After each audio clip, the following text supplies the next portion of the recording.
Were you able to? I sent some questions to you on LinkedIn. Were you able to check that? I haven't seen that. Let me take a quick look. Yeah, I was thinking that I got that on post.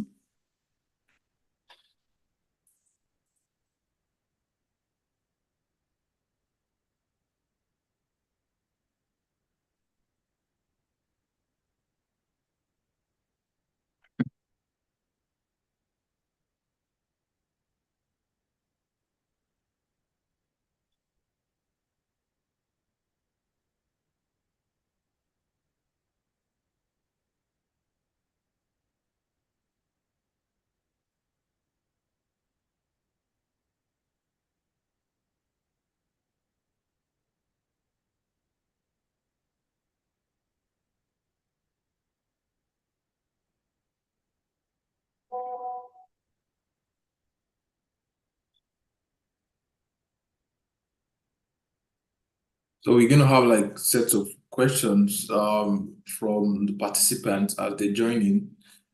And so this is just additional questions which I, of course, just drafted out just to set the pace, and we'll take it up from there from the participants. Make sense? Yeah, quick question. Is my background like showing okay and like the dimensions for my face with the because what I can see from here, I don't know if I can leave it like this during the meeting, just to clarify before. Yeah, I can. I mean, I can see your face. I can see your head. Yeah. Okay. Right. Except you want to take it down. If I don't know if it's you because I'm like trying to change my background, but it's not working. Uh, if it's me. okay, I found something. Mm,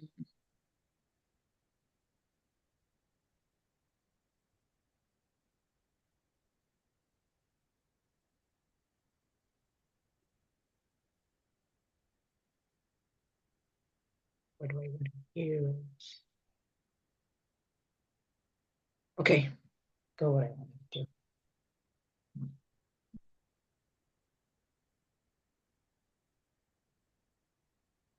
It's fine. Thank you guys seeing me like this.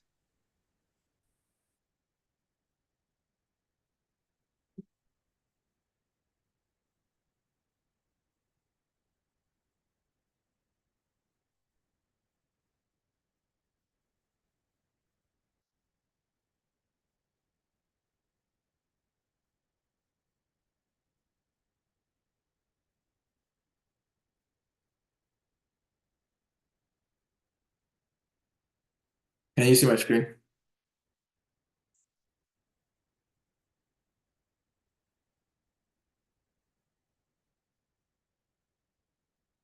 Yeah, I can say it very well. Yeah. Okay, Vivian. Thank you.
All right, guys. Please confirm you can hear me.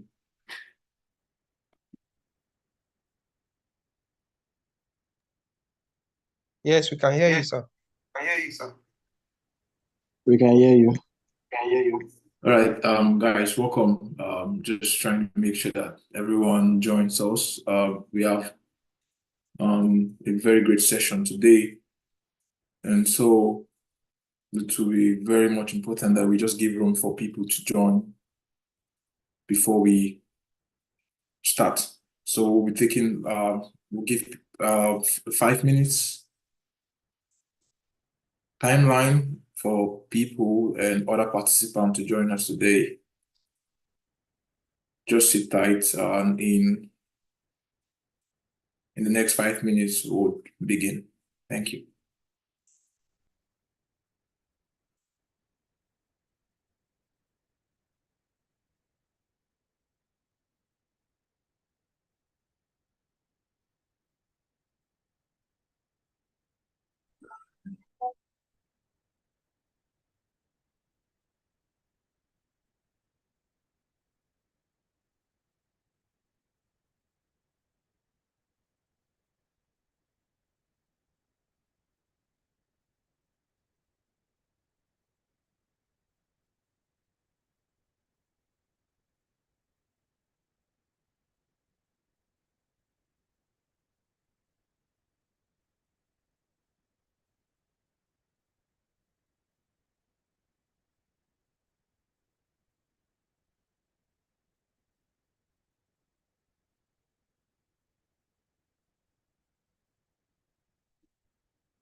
Hey, welcome everyone to today's session. Today is our final day of our 2024 Graduate School Conference, Think Beyond Boundaries, Transformative Strategies for U.S. Graduate School Triumph.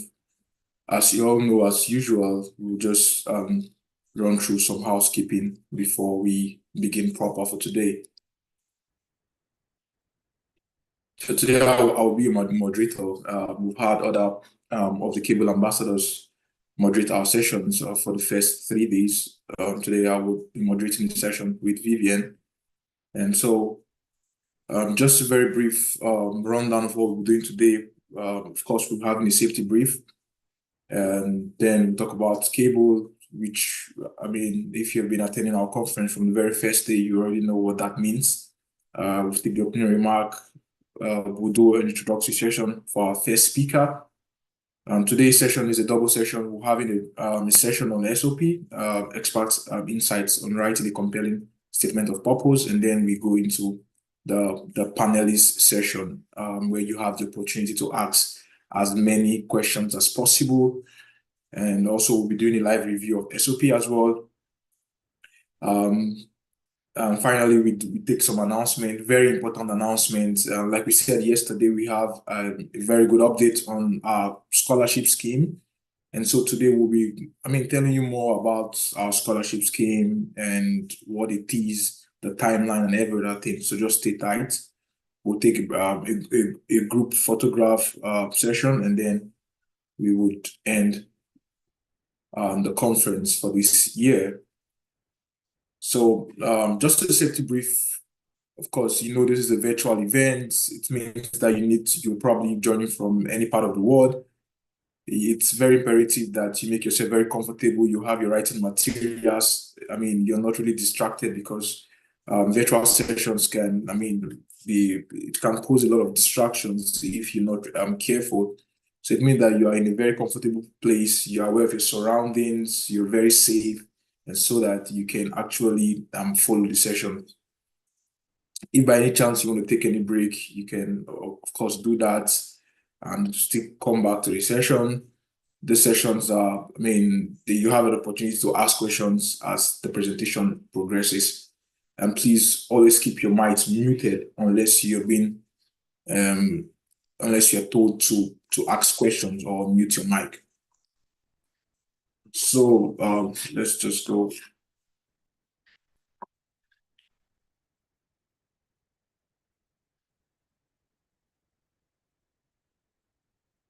So about CABLE, like we've said, CABLE stands for the acronym that stands for Career, Academics Building, Leadership, and Entrepreneurship.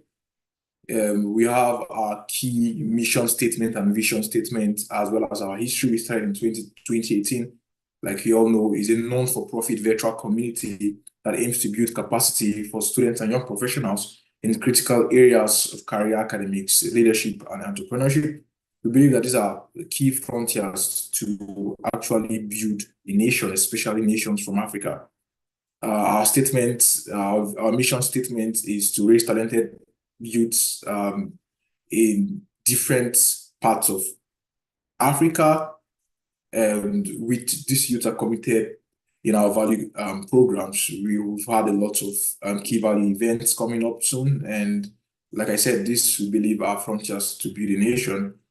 So we want to cut across different parts of not just Nigeria, not just even Africa, but also as God willing, as the vision is being expanded, cuts across different continents in the world.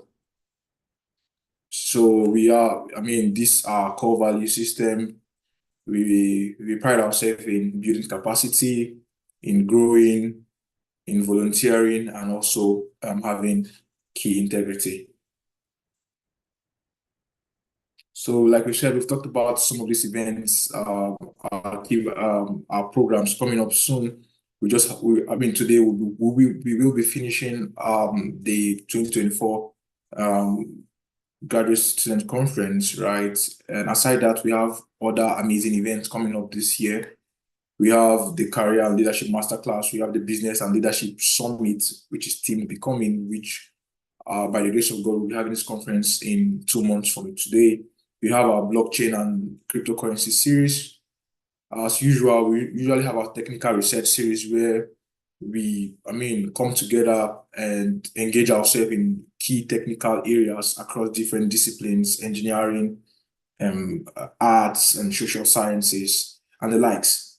And we have, of course, we term this as our flagship event because we really spend a lot in this, organizing this event, which is the Women in Technology cohort.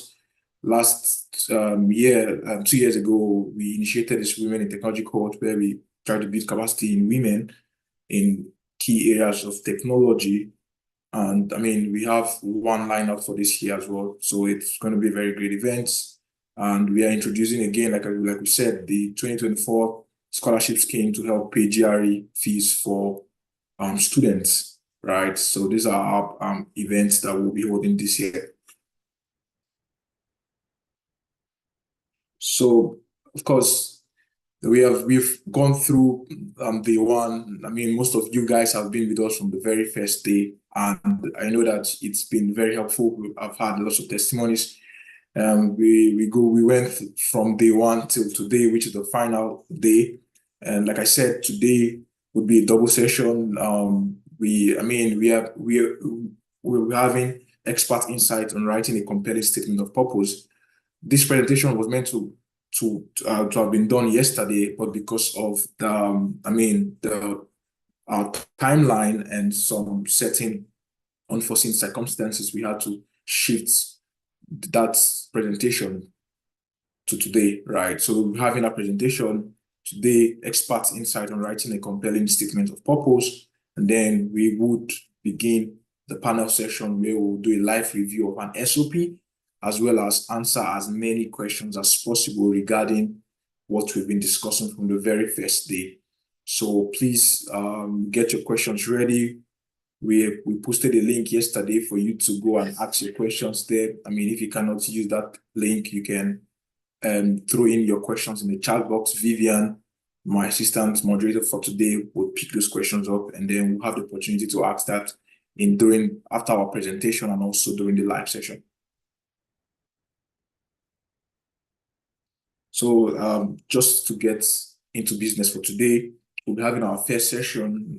It's going to be a very, very important session. I always say this session is very, very much important because your SOP is one of that very important documents that the Graduate Admissions Committee, they look at these documents before even awarding admission for any applicant, right? Imagine you have thousands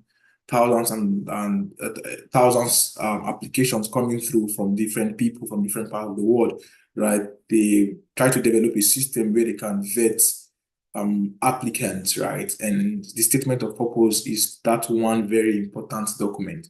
And so today's session is very critical and very important, and I crave your indulgence to pay so much attention to this session and also ask your questions at the end of the session. So for today's session, we'll be having Dr. Gideon Dozie. He's a postdoctoral researcher at the University of Texas at Austin. So this is a biography of Dr. Gideon. So he's like I said, he's a postdoctoral researcher in the Hildebrand Department of Petroleum and Geoscience Engineering at the University of Texas at Austin. He holds a bachelor's degree in petroleum engineering from the Kwame Nkrumah University of Science and Technology in Ghana, and he holds a PhD from the University of Wyoming. Dr. Dozier's research area includes EOR, enhanced oil recovery, nanotechnology, surface and interfacial science, experimental process design, and optimization. Dr. Dozie has published several articles in prestigious journals and has tutored as a temporary lecturer at the University of Wyoming. He's currently working at the University of Texas at Austin as a postdoctorate researcher. So please, can you join me in welcoming Dr. Gideon Dozie? On the chat box, you can just show, of course, welcome him on the chat box for us here. Dr. Gideon, the floor is over to you. Thank you. Yeah. Thank you, Maro. Give me a second. Let me get this set up. Okay. Yeah, you can. I can. Yeah, let me stop. Yeah, let me get the. Yeah, just a minute.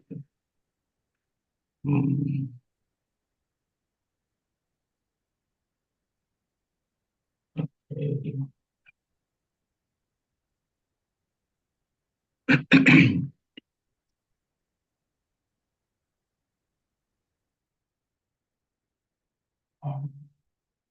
About Can you hear me very well, Emmanuel?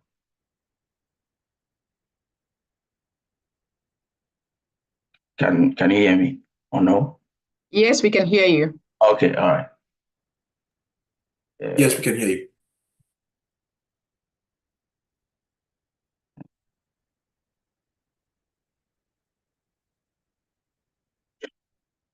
Okay. Seem to be missing this. Yeah.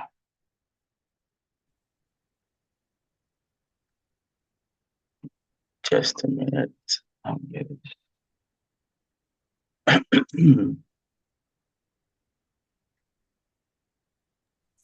Can you share your screen? Is it? Yeah, I'm about to do that right away. Okay, sure.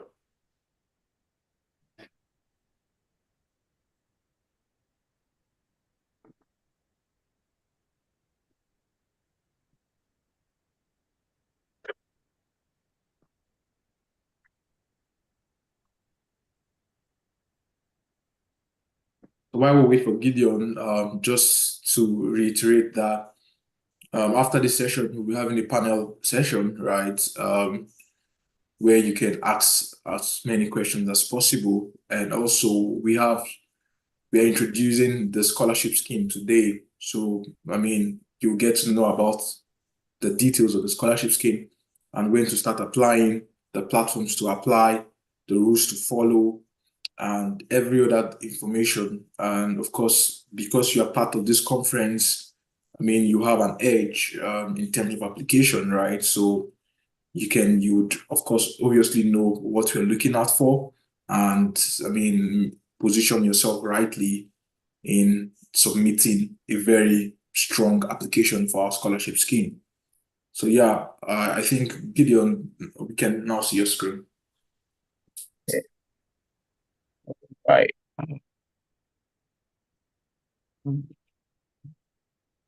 All right. Thank you very much, Emmanuel, for the introduction. And I want to thank everyone also for joining in the presentation today. Also, I'm thanking all the organizers who organized the program for the opportunity. Okay, so I'll quickly be sharing on a few insights for writing a compelling statement of purpose. All right.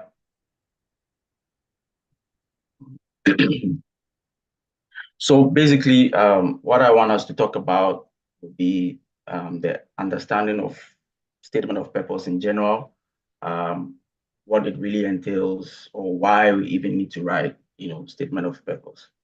Then we'll move on to talk about how to craft your story, and then we'll also be talking about how to stand out, basically, in writing out your SOP. So we'll share a few tips.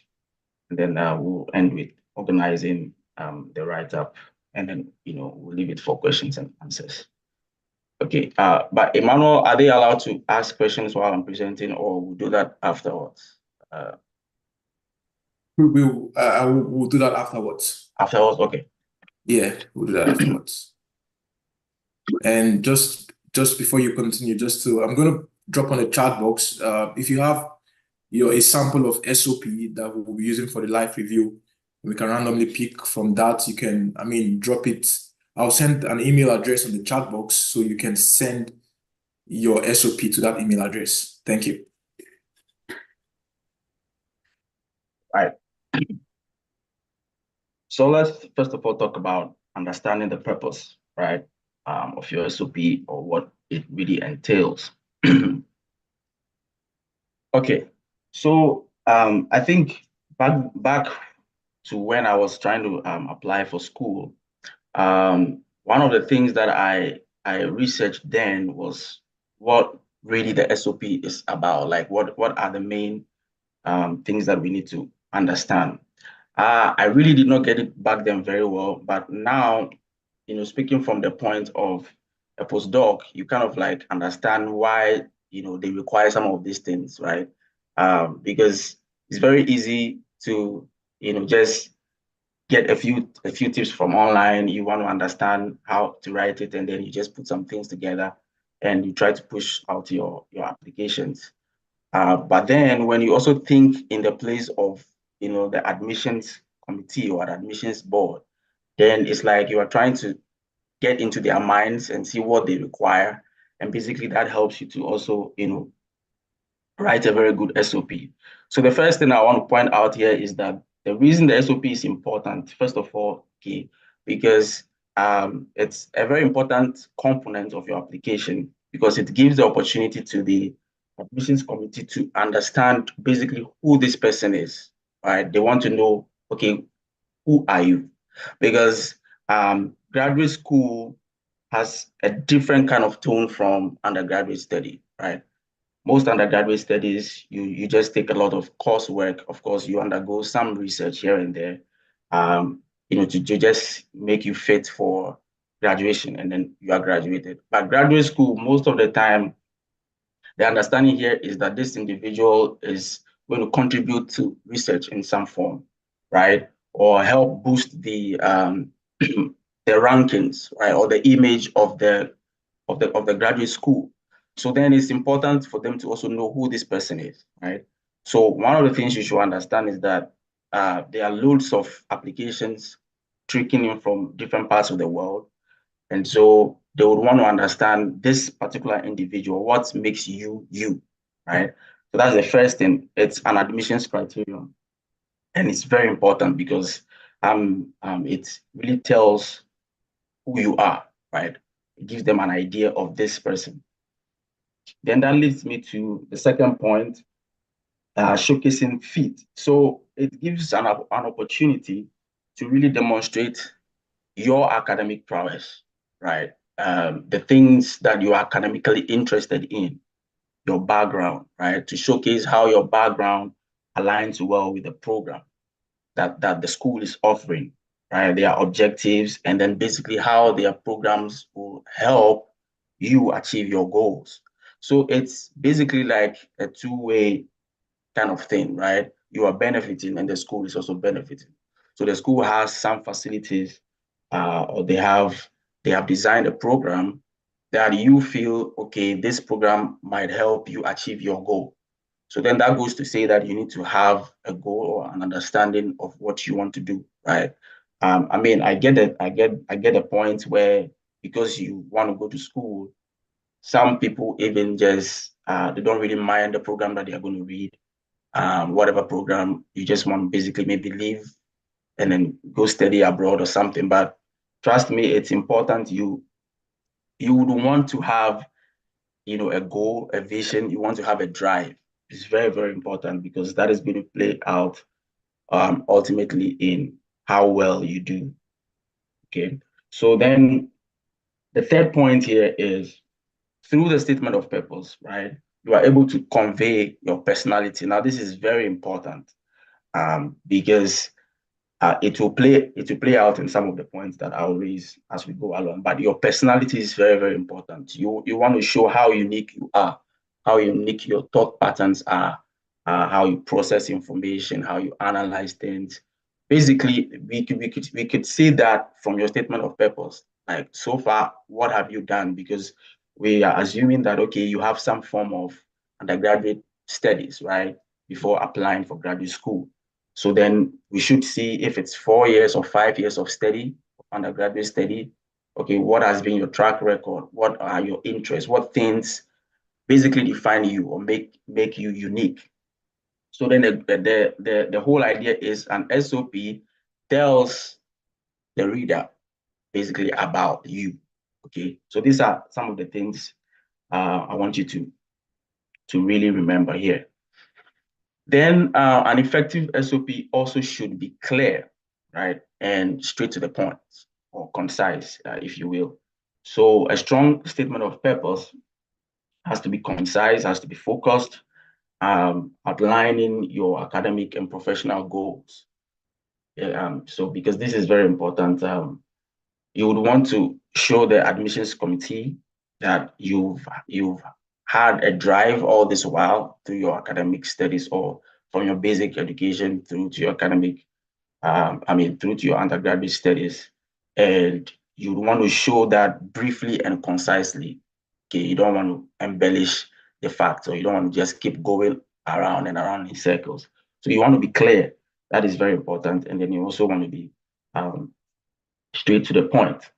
Okay. Of course, you would have so many things, or you have a broader view, but I feel the best way to put this is to kind of narrow it down specifically to who you are, right? Your goals, your aspirations, everything. It should just be clear and direct. This second point is very important to me because I've been there before. Sometimes I think this goes to specifically AI. Now that we have ChatGPT and stuff like that, it's very easy for you to just go online and gather some things, and then try to edit a few things. What that is going to do is it's going to hurt your authenticity. Okay. But the thing is, you want to be as authentic as possible. You want to be genuine, because trust me, some way, somehow, if someone takes your SOP, they can really read if this person is being genuine or not. Because especially the admissions committee who have read several SOPs, there are some things that keep coming up, right? And so if they see it's kind of like a cliche, it's something that shows up, it really exposes, right, your SOP in that sense, right, that it is not genuine. So you want to really make it personal, right? Like, for example, you may want to refer to it as a personal statement. I think that is the best way to describe it. It's your statement of purpose, right? So you want to be as authentic as possible. Let it reflect your genuine motivations, your personal experiences, right? It should also cover your aspirations, like I keep saying over and over again, because it's very important. That is really what the SOP is about. You want to avoid cliches, things that a lot of people say, and then you also just pick it up and keep repeating it. You don't want to do that. And also you want to avoid making general statements. As much as possible, you want to try and then be specific, or tailor it down to your specifics. And we'll talk more about that in the ensuing slides. Then also, so the statement of purpose should directly address the program specific features, right? So because different schools have different programs, and even with similar programs, you still have some differences. So, okay, I have a background in petroleum engineering. So for the purposes of this presentation, I'll be using some examples from my own experience, okay? You might not relate directly to it, but of course, you can translate it to your different type of fields. So let's say, for example, in petroleum engineering is very broad. Some schools in the US, you find out that some schools have their departments majorly focusing in one particular area. So for example, you go to the University of Wyoming, you see a lot of the professors working in reservoir engineering, right? So many of them are working in flow through porous media, or they are looking at simulations, reservoir characterization, and things like that. So assuming you just write a statement of purpose and you make it so general that you just include petroleum engineering without being specific, it kind of like shows you did not really investigate, or you did not really go deep into investigating what the department's focus is. You might go to some other school, say, for example, Texas Tech University, and then you find out that although it's still petroleum engineering, but then the professors there focus mainly on, say, drilling engineering or formations evaluation, right? So if you do not investigate, if you do not go to the very details, right, to show the relevance, basically pick out the relevance of that particular department, right, of the program, and then make it fit into your own goal or your own aspirations, right? So you can take different fields, for example, but each field will have specifics, and the programs or the departmental programs will have to narrow down, because research is very broad, right? But then the schools are focused in one particular area, and you want to really pick out that area, right? So that is very, very important. So you want to know what specific features, faculty, and the resources that the institutions present. That is important. Okay, so let's talk about how to basically tailor down your statement of purpose, right? Or make it very specific. The first thing is you want to research the program. So like I was saying, understand the program's, curriculum, right? And that is one of the basic things you want to do and I get the point. This is like hard work. It will take a lot on your part because, for example, if you are trying to apply to say 4 schools, it means you have to do this for each of the schools differently, do it for the programs differently, right? And I know that it takes time and sometimes it can be a laborious work and you are tired and all of that, but it will pay off because you don't want to be general. That's one of the things you don't want to do, and it might end up hurting your applications, right? So basically what I'm trying to say is put in the work, research the program very well. If it's the University of Wyoming, you want to do petroleum engineering, you want to know specifically what area, right, of petroleum engineering this particular department is interested in. And then you also want to research on the faculty, right? The faculties there, what are their interests? Is there any particular faculty that you notice, research, you notice their research area is like linked to what you are interested in, right? Then you want to note that down. The different research areas that the institution offers, right? So you basically want to have a broad scope of understanding, and then you pick out on the ones that interest you the most. Very, very important. That is how you want to be very specific. Trust me, it will definitely show in your writing if you do not do the research, right? Some way, somehow, it will come out. So you want to do the work, just research on the program, and then be specific. Then the next thing would be to align the goals, right? So, for example, you've done the research, you've seen that okay, this department is into petroleum engineering, and specifically reservoir engineering, and you are interested in, say, hydraulic fracturing, right, in unconventional reservoirs. That is what you are interested in. So then if you see a particular professor, say, working in simulating or modeling, right, hydraulic fractures in reservoirs, then that becomes like something you are interested in and you want to highlight that. Now, in highlighting that, it really makes your SOP stand out because, one, you know exactly what you are about. You might not have the full details yet because, I mean, you are just coming from, say, undergrad, or maybe you even have a master's, and that gives you, of course, an upper edge. But then basically including that means that, okay, this student really knows what he's about, right? He has an idea of what he wants to do. So you want to align the goals and then basically make it fit into the program's curriculum or the faculty's research areas, right? So you want to emphasize it. What specifically does the program being offered in University of Wyoming, for example, or University of Texas at Austin, that will be of beneficial help to you. So then if you can identify that, you want to introduce that. So that is aligning your goals to the program or the opportunity being offered in the department. Now, this is also something you might want to look at, basically in addressing weaknesses. So, the application process is, like I said, is a daunting task, right? There are several areas to it, and by the time maybe you are done, you are very exhausted. So sometimes I understand you want to cut some corners, but if there is any requirement or something that you are unable to do, sometimes you might want to also highlight that. There are some weaknesses that your applications might pose, you might want to just, in a casual way, just introduce that or explain it in context, really what that particular thing is.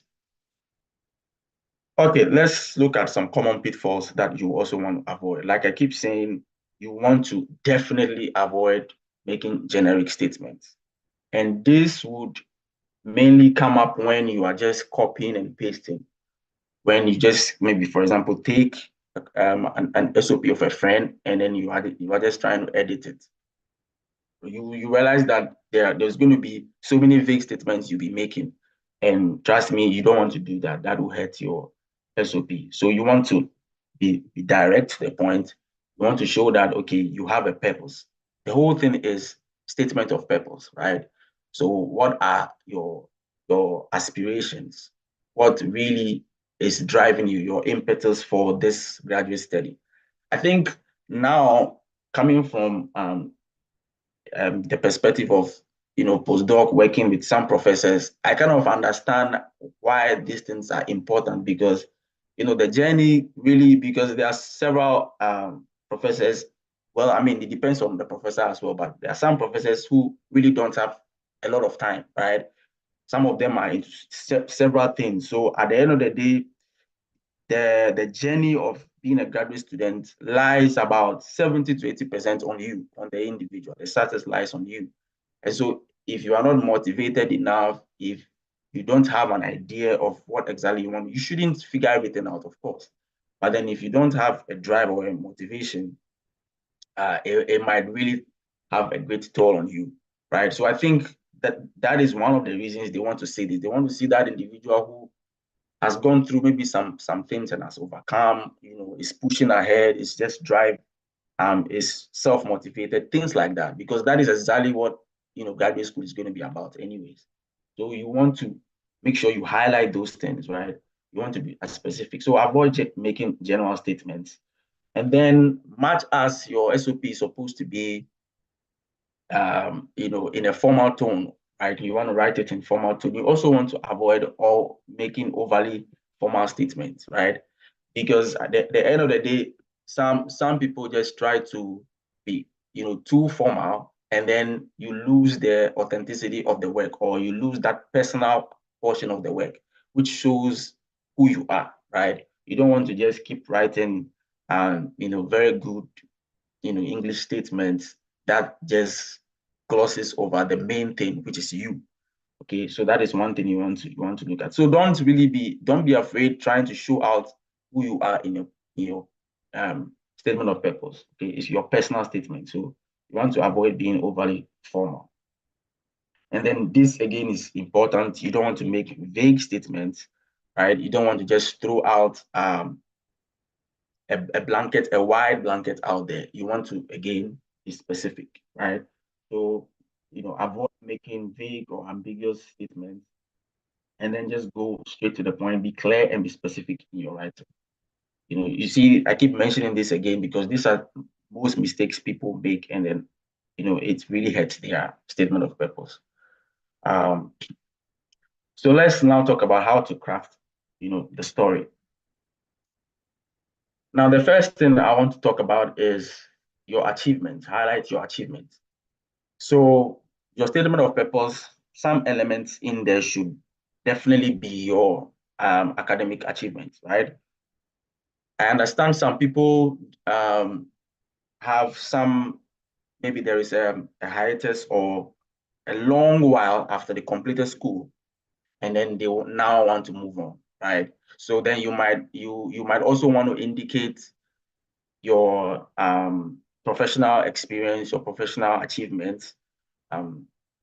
Especially what I would advise is that if you want to indicate those things, one of the things you should always try to do is make sure you are tailoring your professional background or professional experience, to the graduate study that you are applying for, right? So, for example, if you worked in let's say in the oil and gas industry, maybe in the marketing sector, so it might not directly have a link to what you want to study, but always find a way to make it fit into your ultimate goal or into your ultimate purpose. You don't want to just talk about something which is completely off, which doesn't have anything directly. So if it's in the marketing sector, maybe you were able to glean a thing or two from engineers, which sparked your interest in maybe, for example, a specific area like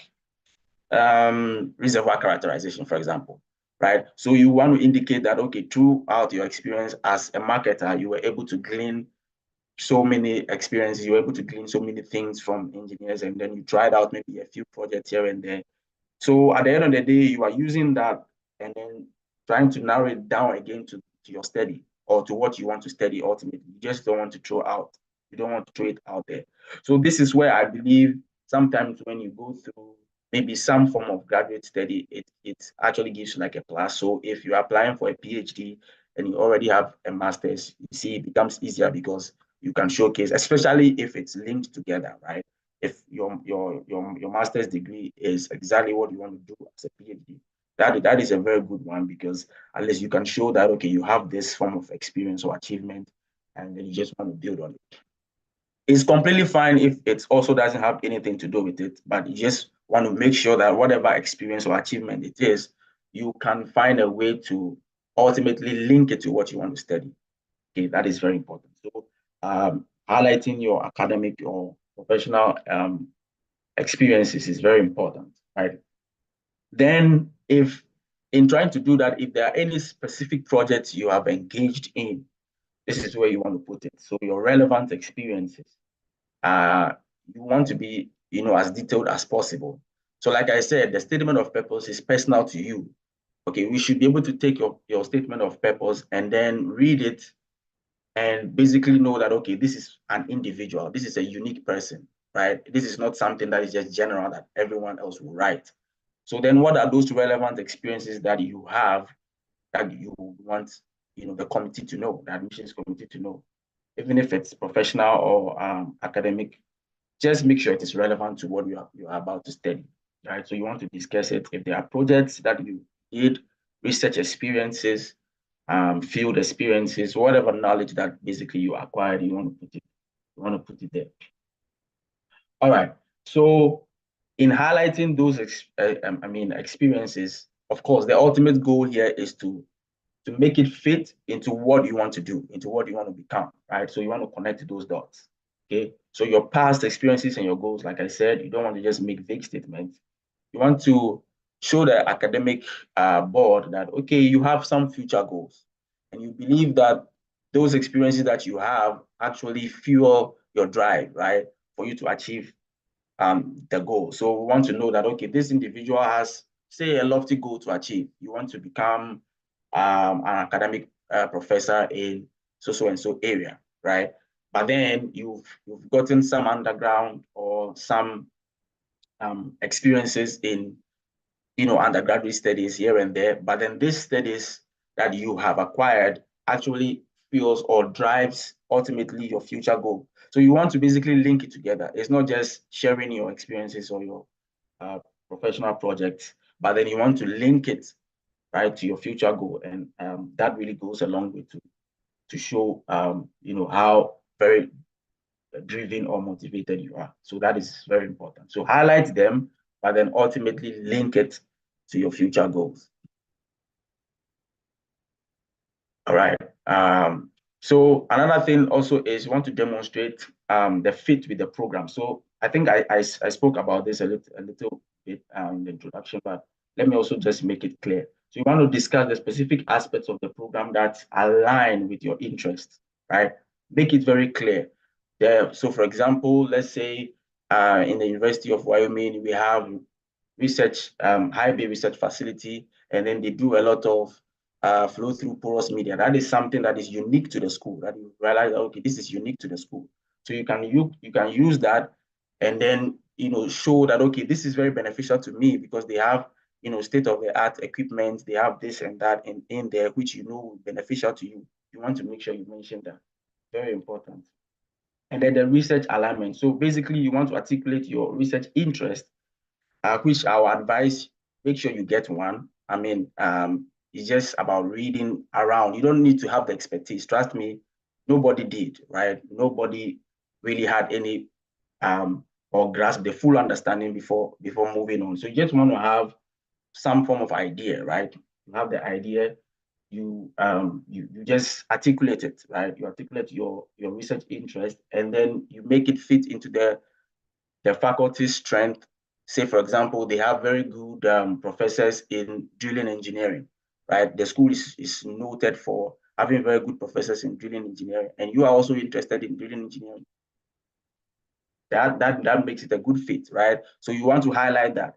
These little things, you think they are not important, but it makes the admissions board know that, okay, this student has really investigated into what he's interested. It's not just about throwing an application in there. So that makes you stand out you want to do that. Then ultimately, the graduate committee also want to look at what contributions you have in mind to ultimately contribute to the academic community, right? Because at the end of the day, it's not just about coming to graduate school, but it's about making an impact, however little it is, right? So you also want to highlight some contributions at academic. Is it that you want to become an academic professor, which ultimately means that you want to impact knowledge into students? You want to show that, somewhere in there, or you want to move into the industry, providing cutting edge solutions to so and so area. You also want to show that as well, right? Okay. Let's talk about how to now craft the narrative, right? A compelling narrative. So basically, make it look like you are providing a story. You're actually showcasing your story, right? It is your story, and make it a little engaging, right? So you want to. This is an academic write-up, right? But then you want to put in some form of storytelling techniques in there, right? Just to make it a little bit captivating, for the readers. Show that you have passion in whatever you are trying to do. You have resilience. You are curious in learning more. That is what the graduate school is about, right? So you want to engage the people in the sense that you are showcasing, okay, you have a drive to learn in this area. Okay, you are moving into this sector of agriculture, but this and that is what I have done previously, and now I want to take it and a step higher.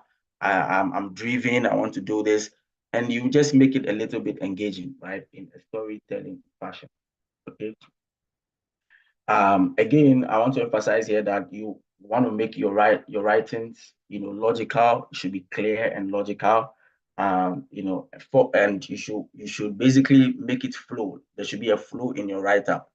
So, like I said, if you are just copying from someone and just trying to edit it, the flow is really not going to show, right? So you want to really write something that portrays you.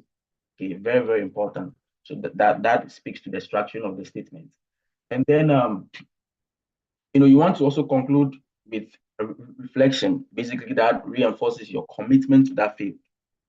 Okay, you want to show that, okay, this is something you really want to do. And then you have investigated it. I think the best option is if you are continuing in something you have already studied. So for example, for taking my case, it was easy for me to write it because I did my undergraduate studies in petroleum engineering, right? And then I had some form of experience also in that particular area, some internships here and there, did national service also, not that directly, but also in that area. So you can see that it becomes easier to write that flow. Okay, this is what I have done so far. I have been able to do this and that, and now I want to move on to this. It's okay if your undergraduate study is different from what you want to read, but like I said, make sure you show that you have a drive and a motivation in this new field that you are also trying to venture in. Right? It's not just something you are doing because you feel like, okay, this is the easiest area to go to. Right? So that is important. You want to also show that. So let me just give you a few tips in writing a standout SOP. Okay, so the first thing is you want to basically demonstrate your strengths, right, and weaknesses. And this can be a little bit dicey for different people, but the whole idea is that, of course, we are all not perfect people, right? The way I want to look at it is sometimes if you want to indicate your weaknesses, you want to indicate a weakness that probably you have worked on over time, right? Something that you have worked on. And even if you are not perfect, you are nearly perfect in that area, right? So if it's something that you don't want to just make it look like, okay, for example, you just write in there that you have a weakness of not meeting deadlines. That really does not sell your SOP, right? It means you are not a good fit for the program. But then you want to show a weakness that would mean, okay, this person has had this problem in the past, but has really taken steps to become better at it. That is what we mean here by providing some reflective insights into what you have done in the past, how that has probably hurt some aspects of your application, and then which you are working on very hard. That is important. So you bring out the insight, you show the lessons you've learned. If there's anything that you went through during your undergraduate studies, which you've learned some lessons from, right? You want to show that. And again, the reason for doing this is because this shows who you are. It makes the statement become personal to you, right? So you want to show that. And then after indicating the lessons you've learned, you want to also indicate your growth mindset, right? You want to show that, okay, this is not the be and all, right? It's not all that there is to it. I am really committed to growing out of this, or growing, and then I'm putting in the effort, right? Maybe you have learned a lot by taking some courses or some classes in this particular area, blah blah blah, things like that. So you want to show that, okay, you have really done your work, and then you have basically grown out of it. Okay, so once again, I'm bringing it in here. Embrace authenticity. Very, very important. I cannot emphasize this enough. You want to make it a personal voice, right? You are writing something that is unique and personal to you. Let it reflect you as an individual. Let us see who you are in terms of your goals, your ambitions, your experiences. Make it personal. Trust me, it's what makes your SOP stand out, right? I cannot emphasize it enough. Okay, so you want to also avoid over editing. So this goes back to the same point that I mentioned earlier on, is trying to make it overly formal. You keep on editing, and at the end of the day, you lose out that personal touch, right? You don't really want to do that. Of course, you should edit your SOP. You should read over it, proofread it, but just make sure that you don't lose out on the personal touch of it, right? And then one thing you definitely want to do is to give it out to someone who can proofread it for you. Very important. You want to seek feedback from someone, preferentially maybe the person that's already been in that particular capacity, right? Whether they are current graduate students or someone who can read it and basically give you feedback. Very important. Okay. So I'll just rush through this because I kind of highlighted it, previously. But you want to also make sure that your SOP is customized for that particular program, the program that you are applying. Like I said, we might have, even for the same department, for example, Department of Petroleum, different schools have different focus.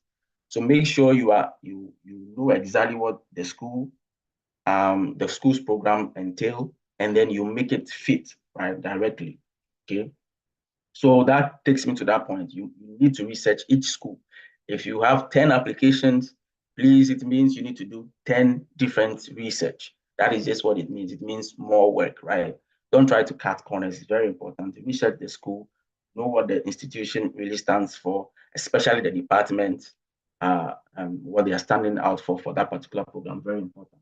And a red alert here is to avoid copy and paste. The temptation here is that, okay, maybe your friend is applying to the same program in a different school. So you just want to take their SOP and then edit a few things. You definitely want to avoid doing that. That wouldn't show your unique personality. Okay, so then the next thing is to polish your statement, right? So in polishing it, make sure you are clear and precise. Don't overdo it to lose out on that tone. But of course, also understand that this is an academic thing, and then it also goes to show that we have different people applying. Some people who have very good professional experience, and if you have a good professional experience, it's okay. You just want to highlight it there and make sure that you make it, as professional as possible. So there are different SOP samples that you can get from online, but the whole point is that if you are writing it, let those just be like guides, for you to write out, the professional SOP, but do not, just copy and paste and then, edit it out. That is a no-no, okay? And then what you want to do finally is to review it, right?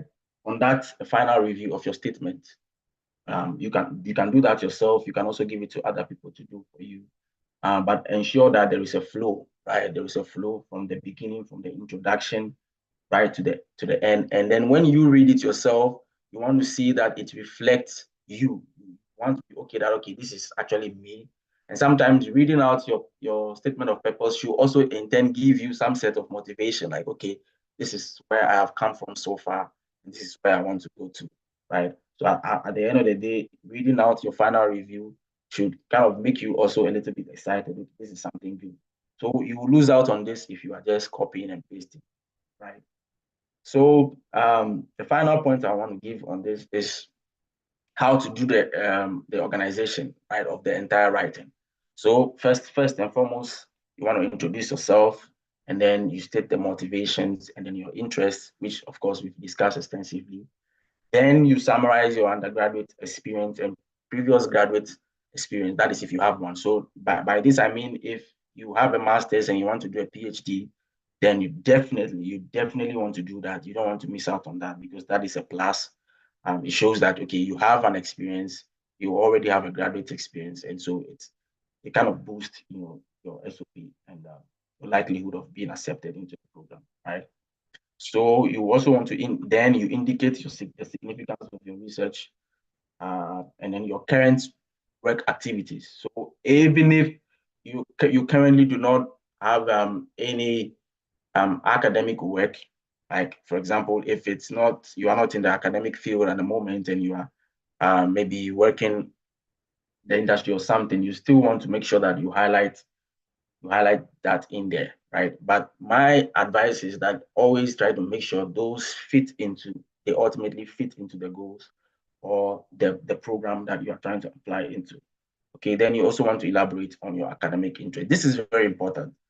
I mean, this actually shows that you know what you're about, right? So then it means that make sure you have an idea, right, of what you want to ultimately do with the program. They're very important. You shouldn't have it all figured out, but at least have an idea. That is going to play out a lot in how you write it. So a few things I just want you to take note of is the admissions committee is interested in self-motivation. So they'll be looking at self-motivation, they'll be looking at competence, how competent you are as a potential graduate student. Like I pointed out earlier on, you might not maybe understand it now because you are trying to get into the school, but the school is also trying to put out their best out there, right? Every school have a target they want to meet. They want to also rise in ranks. The school want to rise in ranks. Their graduate programs want to be recognized. They also want to put out research right out there. They want to publish and a whole lot, right? So in as much as you are trying to enter the school is also looking out for the best candidates, right? So it plays on both sides. So you want to make sure that you show you are self-motivated, and then you are competent enough to do what you say you can do, right? Then you want to highlight, everything from a positive outlook. So like I said, please don't forget, even if you're mentioning your weaknesses, try to make it fit into some form of strength or to show that, okay, you have a growth mindset. Very important. You just don't want to throw out any weakness in there and then just leave it like that, right? Then you also want to demonstrate by example. So this is very important. You don't want to just make vague statements or direct statements. You want to basically show it. You want to show what you have done about the thing. It's not just to make some generic statement, right? And well, as for this, I think it depends, but ideally you want to look at writing between 500 and 1,000 words, right? But you might have some schools putting out specifics, right? What they want their SOPs to be about. So look out also that in their website. If they say, okay, we want the SOP to be 3 pages, then make it 3 pages. But if it's not stated, you want to be as concise and precise as possible. So you're looking at between 500, 2,000 words. All right, so with this, that is all I have for you. Thank you very much for your attention. And I'll take any questions you have. Thank you. Wow, thank you so much, Dr. Gideon Dodzi, for that very amazing session. Please, can you all show appreciation to him on the chat box? And I mean, it was a very good session, a detailed session. He went through a lot of things with us, and just to highlight some of the things he said. Of course, he started by giving some generic pitfalls that, of course, a lot of people they have this misconstrued knowledge about SOPs and what they do wrong, right? And he took us through not to write a generic statement, always emphasizing the need for authenticity and also using a formal tone, right? I mean, you cannot copy and paste SOP. It doesn't work that way. And he went on to talk about showcasing your academic and professional background. It's very important to highlight your achievements, highlight relevant experiences, and also, I mean, don't just leave it as isolated. Try as much as you can to connect the dots in between. And we also talked about tailoring for each program. Every program has their own specific need. That is why it's very important to take your time to write SOPs, right? SOPs is not written just once. And I mean, writing the SOP proper, creating a narrative for yourself. I mean, it must have a very good bit of storytelling, because if it's not like that, it's not really interesting for people, right? Imagine you have thousands and a lot of SOPs being written every day and submitted, and structuring it properly, and so many other things that he talked about, which is very much insightful. We'll start by taking questions now from the chat box. Please, if you have your questions on the chat box, you can ask them, and I mean, I'll take the questions, and Dr. Gideon will be able to answer them shortly after we go into the other session of today, live review SOP. So just to take the first question, I'm seeing, I mean, from Sandra, she's asking, I mean, the difference between a PhD and a master's degree. We'll answer this question in the panel session. So just leave this question. We're going to answer it in the panel session. So yeah, the other question is there a difference between I mean, the user is anonymous here. So, but he or she is asking, is there a difference between a motivation letter, a cover letter, and a statement of purpose? Right, that's a very good question. So motivation letter and statement of purpose, yes, I think there's a slight difference, although it kind of relates like almost the same thing, but so motivation letter really focuses much more on your aspirations, right? Your goal, your drive.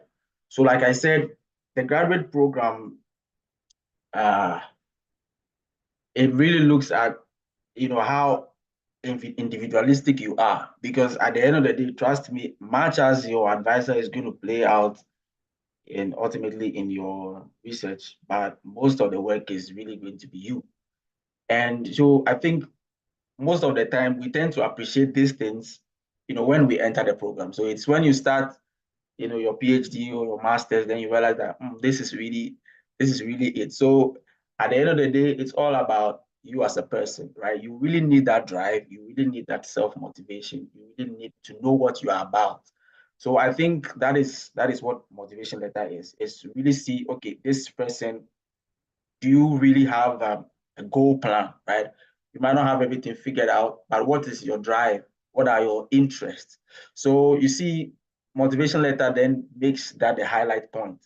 It really maybe might not focus on your experiences a lot, or although you can highlight those, but ultimately I think motivation letter is your drive, right? What you want to do. So if it's petroleum engineering, specifically reservoir engineering, then you want to point out, okay, I have interest in hydraulic fracturing, for example, and hydraulic fracturing, this and that are the issues that you have realized over the years that are, prevalent in, the industry, and this and that are things people have done, but these are the areas that are left to be worked on, and you are so much keen in working in this area, things like that. So it's like your drive, your motivation, right? That's motivation letter. Whereas statement of purpose encompasses everything. It's your purpose. So your purpose kind of also brings into view your experiences, right?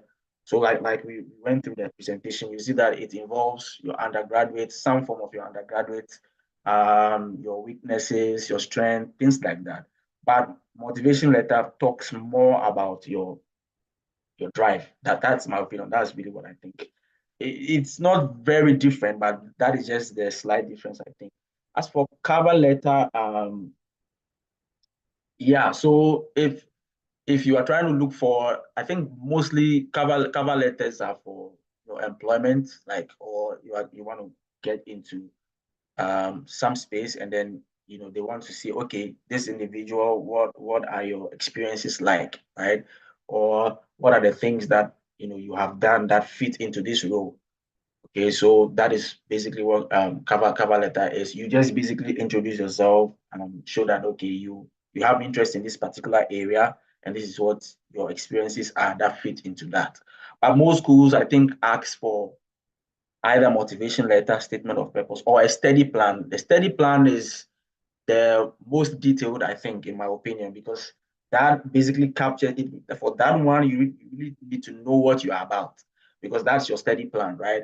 So, for example, if you are going into, again, I'm sorry, I'm using petroleum engineering, but that's what I'm used to. So, if it's hydraulic fracturing, for example, right? If it's hydraulic fracturing, then you really want to show what you are trying to achieve by that. Like, you want to know your staff, basically, for study plan. Study plan, you cannot really go around it, because you are trying to show them that you know your staff, right? Whereas statement of purpose is showing your past experiences, your undergraduate experiences, and then what your drives are that makes you unique for this program. But study plan is a little bit more detailed compared to statement of purpose. So it's just some slight difference. But you might want to also check more on that, just to be sure. All right.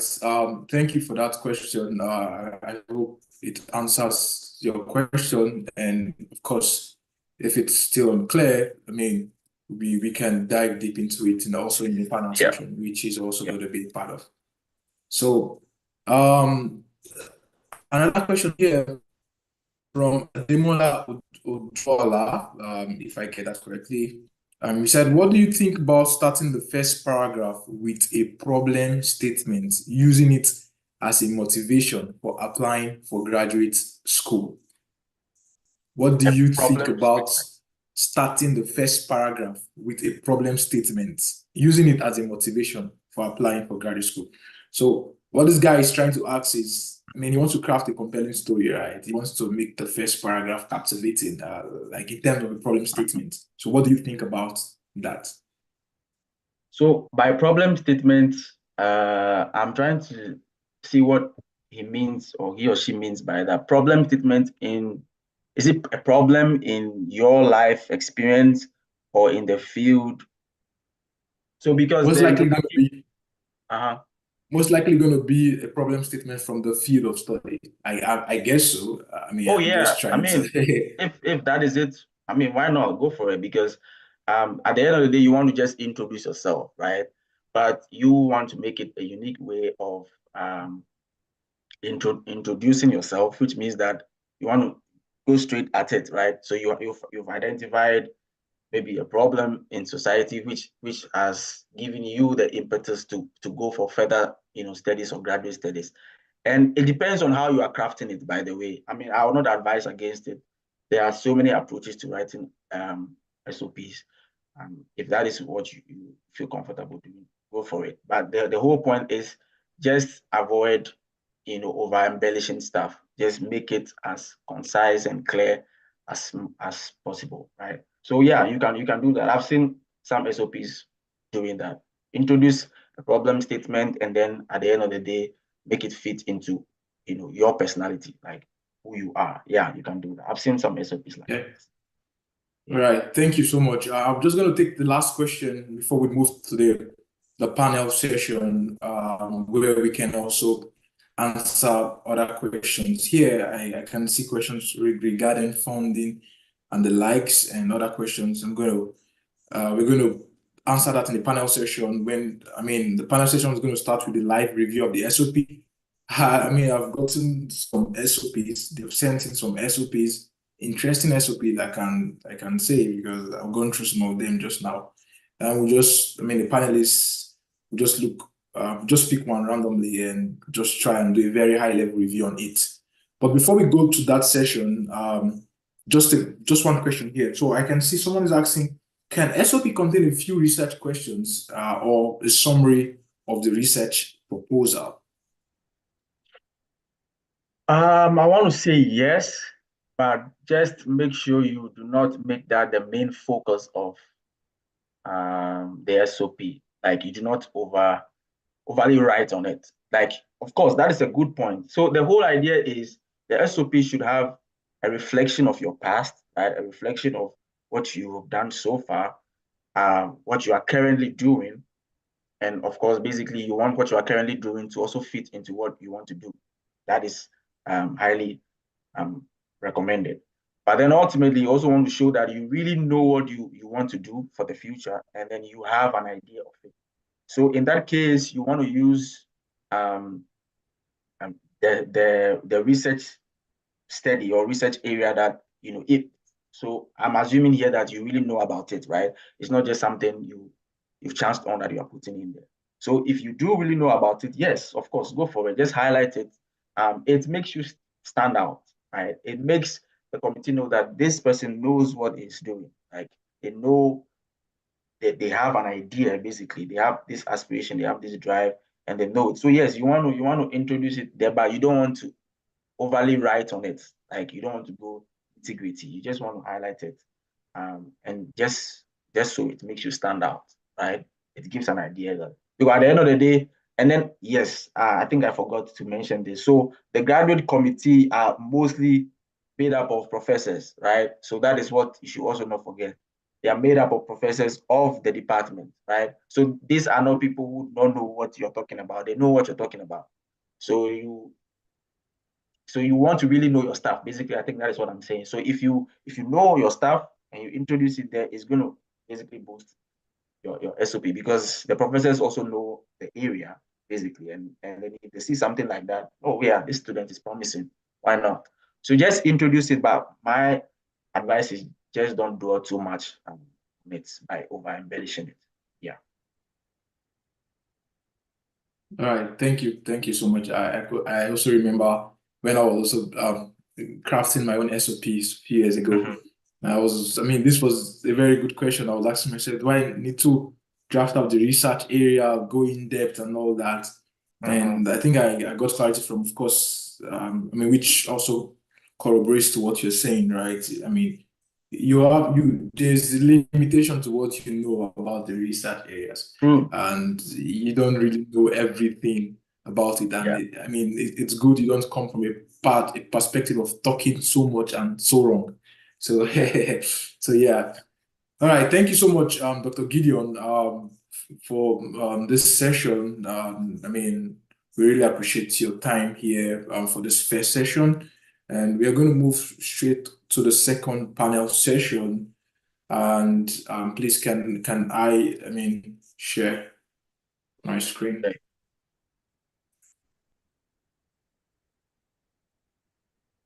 Yes, you can, Obasi. All right, just trying to make sure that.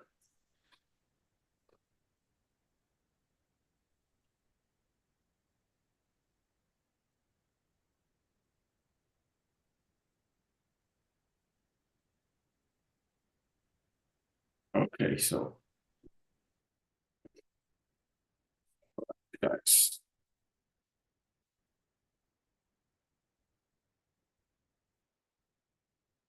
So what part of my screen can you see? So, Is it a dual screen? no, we can see the panel session. All right. All right, guys. All right, thank you. So we are right about now to head into the panel session. And in this session, like I said, we will be first and foremost be doing a very demo high-level review of SOPs. But before we get into this, I would like to introduce our panelists. They have been here with us right from the start of our session for today. We already know our first panelist, Dr. Gideon Dorsey. He would be joining the panel session as well as our other panelists. So we have today a very distinguished colleague, and friend Christinoba Olotu. She's our panelist, one of our panelists for today. So she is a young professional with 6 years of experience in the engineering industry. And just to add that she's currently doing an MSc and also a student and researcher at the University of Texas at Tyler. She worked as a drilling engineer for 4 years before proceeding to energy research.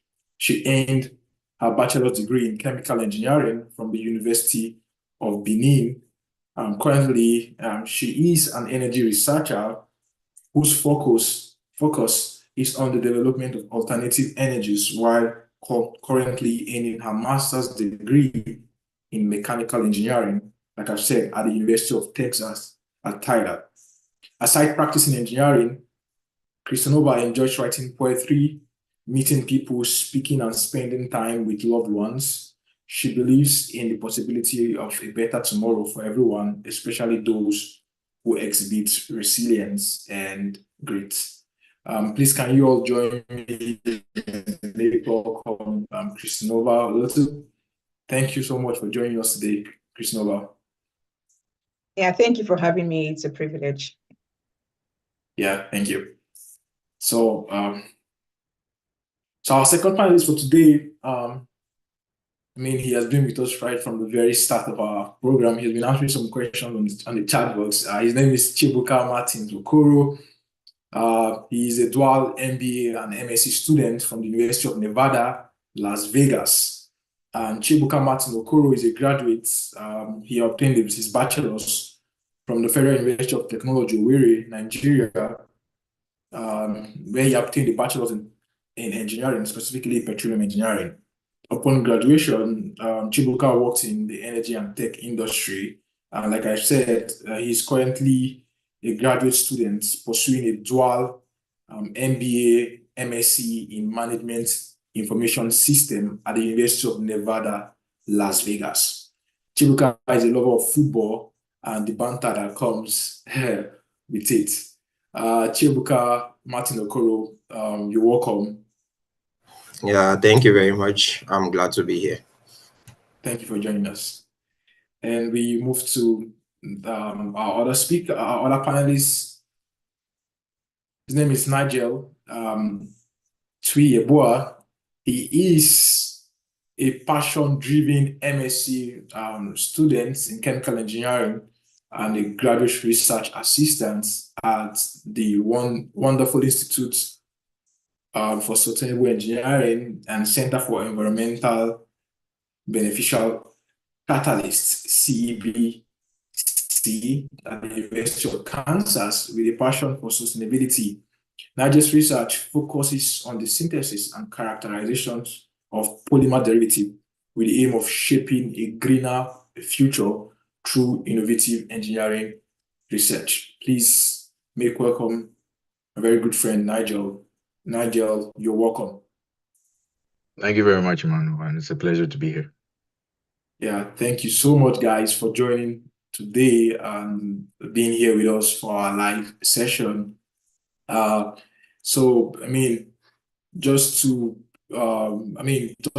give everybody just like 1 or 2 minutes to stretch, maybe drink water, probably take coffee if you have coffee beside you. Today we don't have an icebreaker session. We would have done an icebreaker session, but like we said, I just remembered the winners from our icebreaker session for the first and second day will be, of course, giving you awards today as well. So just stay tight for that. So just before we start, and of course, it's going to give me the opportunity to pull the SOPs that I have.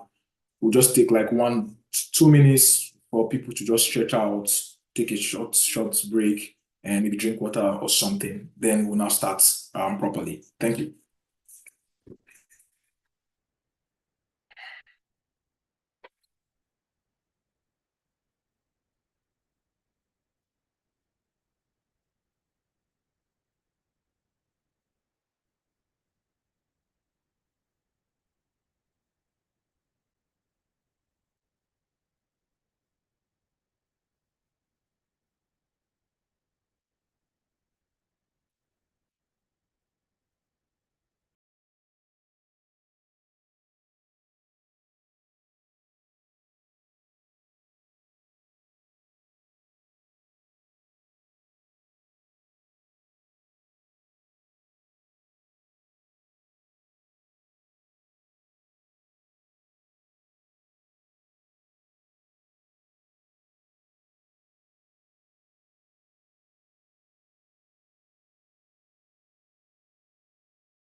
All right, guys, I think we can just begin for the sake of time. So please, can you confirm you can see my screen? I have pulled out one of the SOPs that I just received this morning from our email.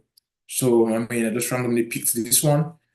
It's a little bit long, but we'll just, of course, just do like high-level review, and I'm going to ask questions, and you guys would, of course, tell me what you feel about this SOP.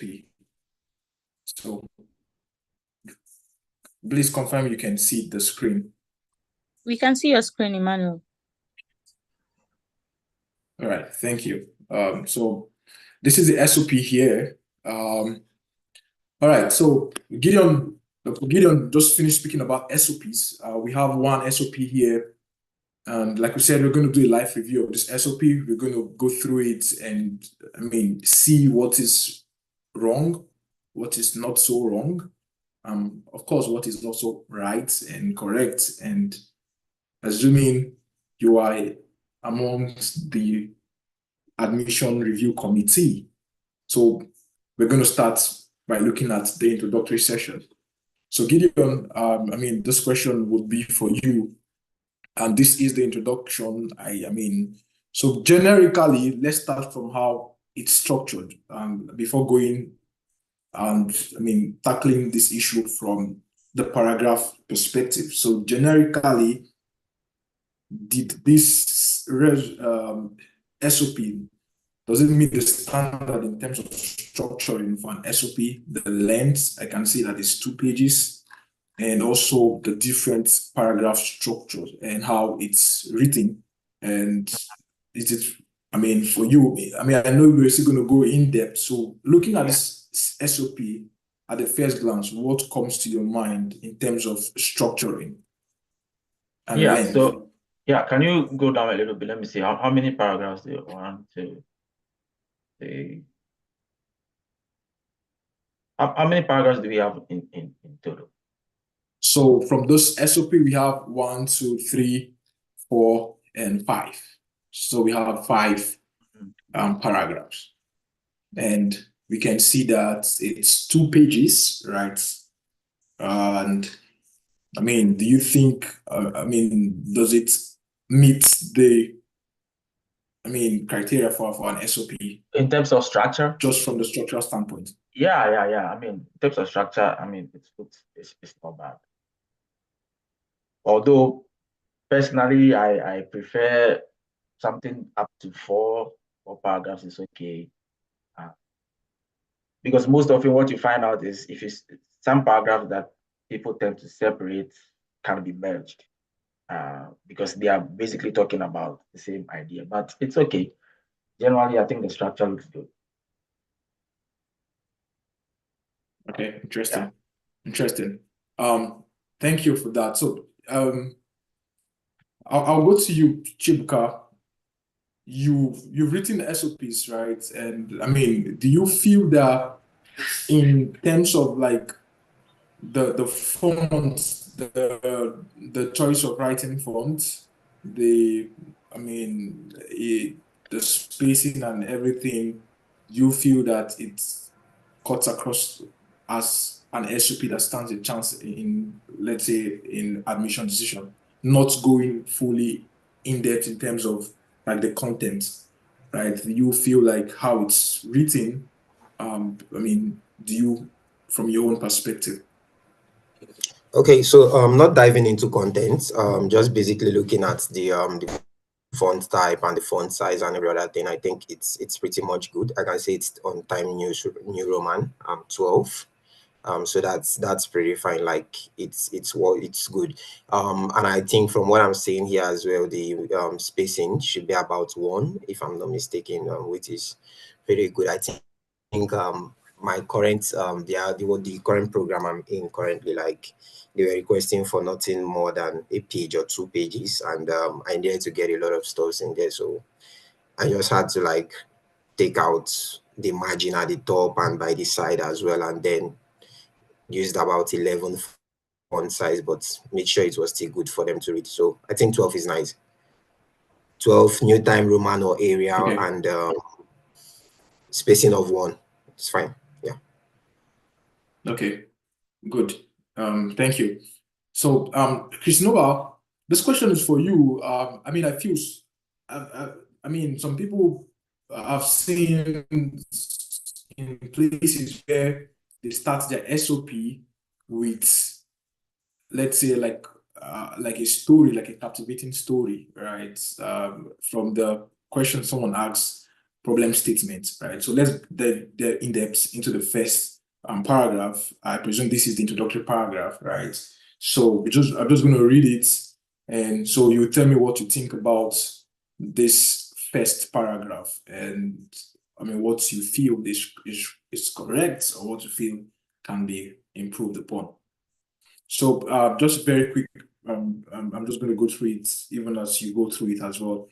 So growing up in the riverine area of southern Nigeria in Africa, I would often sneak out of the house, particularly during evenings, to catch a glimpse of the expansive bridge and the bustling traffic of vehicles moving to and fro the road on top of the bridge situated far from the Buruntu River bank, observing the concrete pillars supporting the bridge, which extends down into the water level of the river.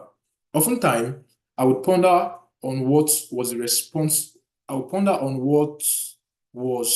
responsible for firmly holding the long concrete pillars to the earth beneath the river.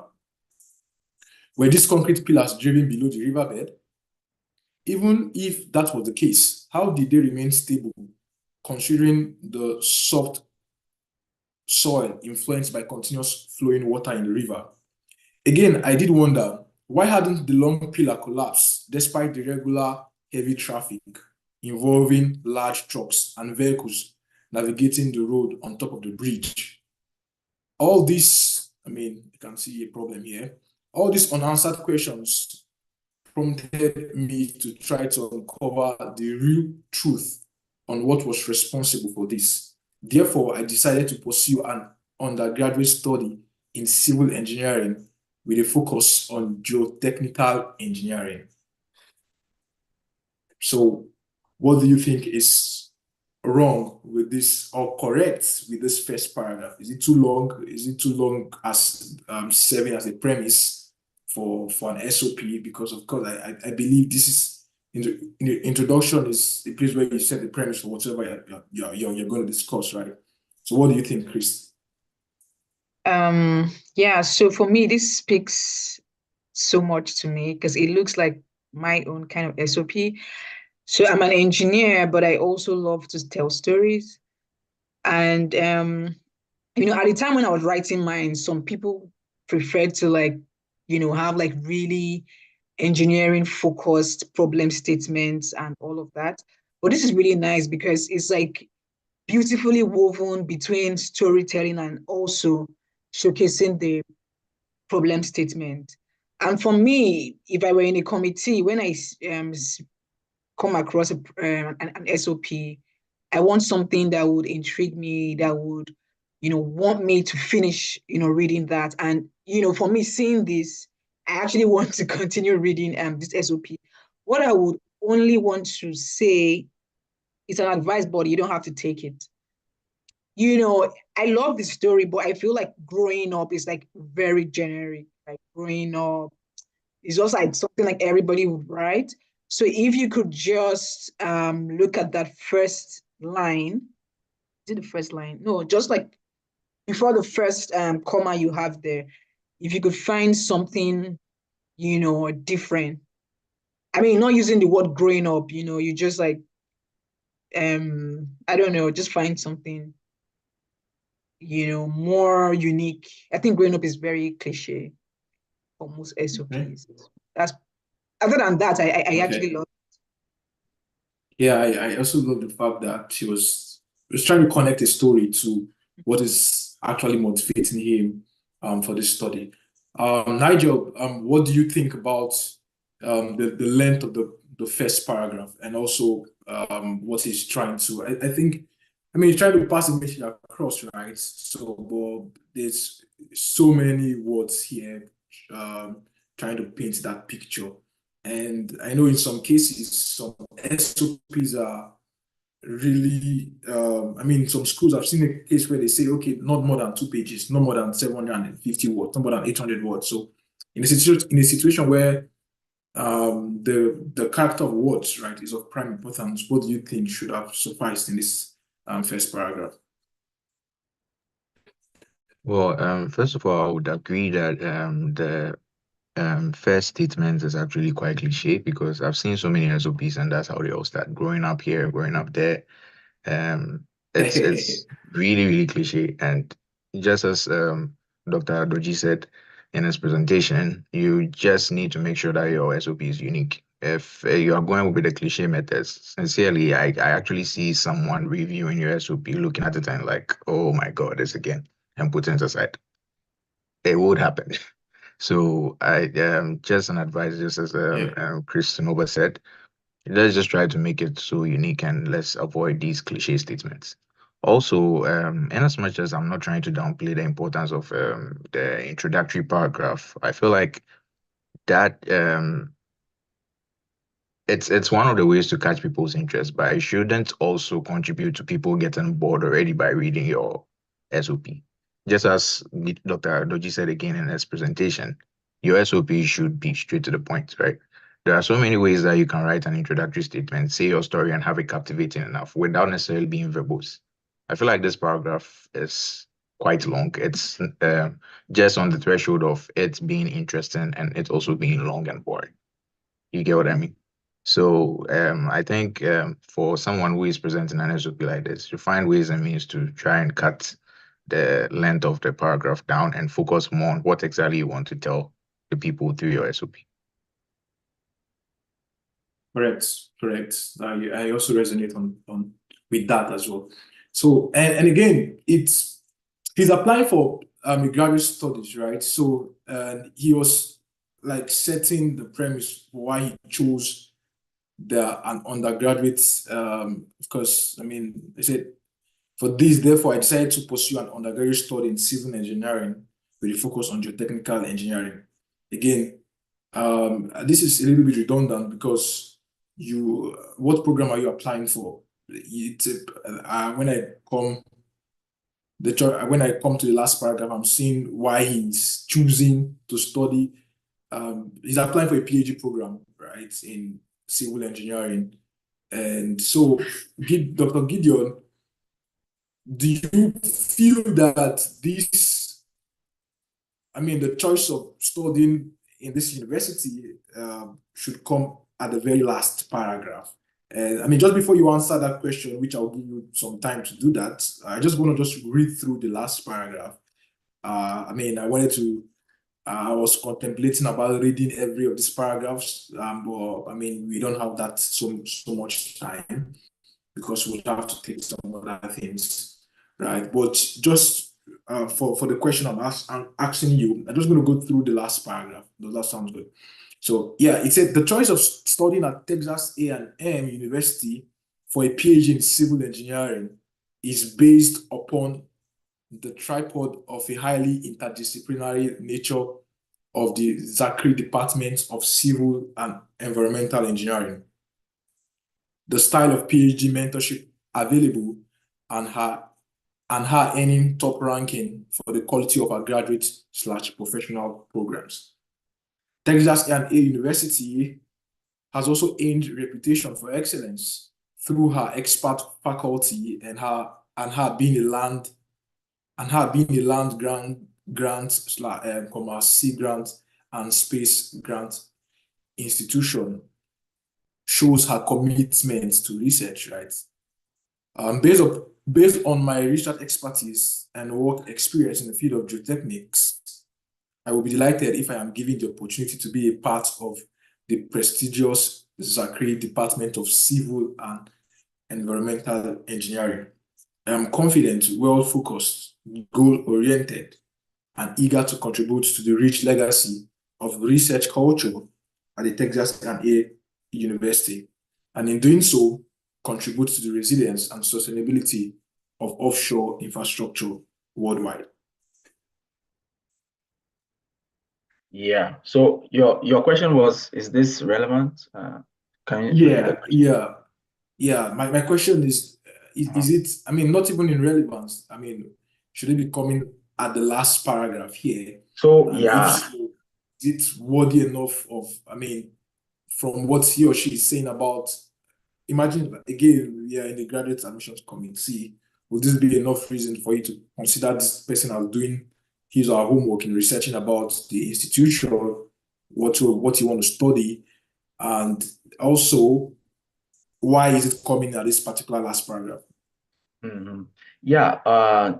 Well, to be honest, when you were reading through and then I was reading along, I was just hoping that, he or she highlighted like it in the previous paragraphs. Like this was so because we've not read it through, so we can't really say. But I think that what the person is trying to do here is to kind of bring everything back home. I think this is the concluding statement, right?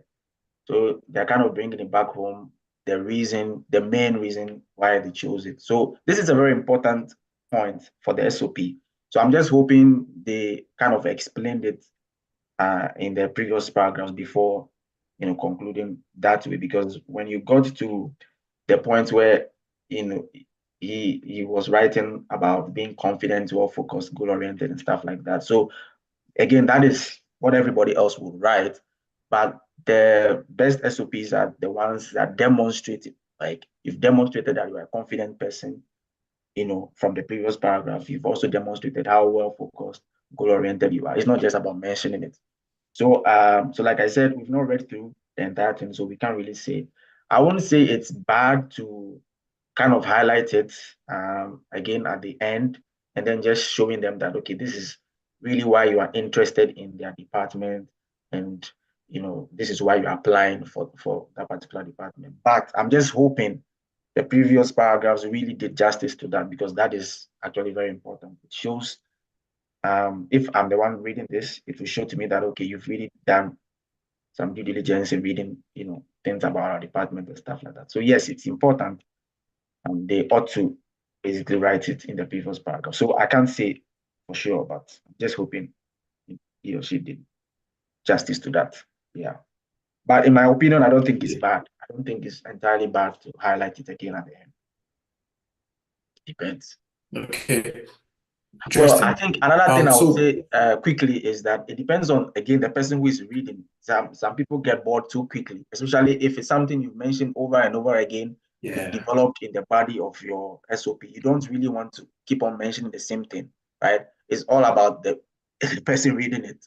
We have diverse people with different focus.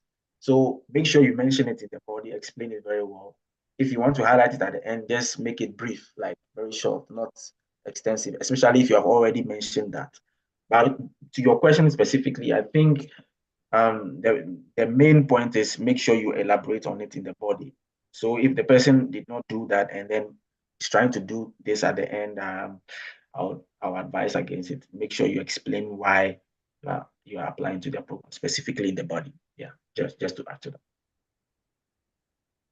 All right.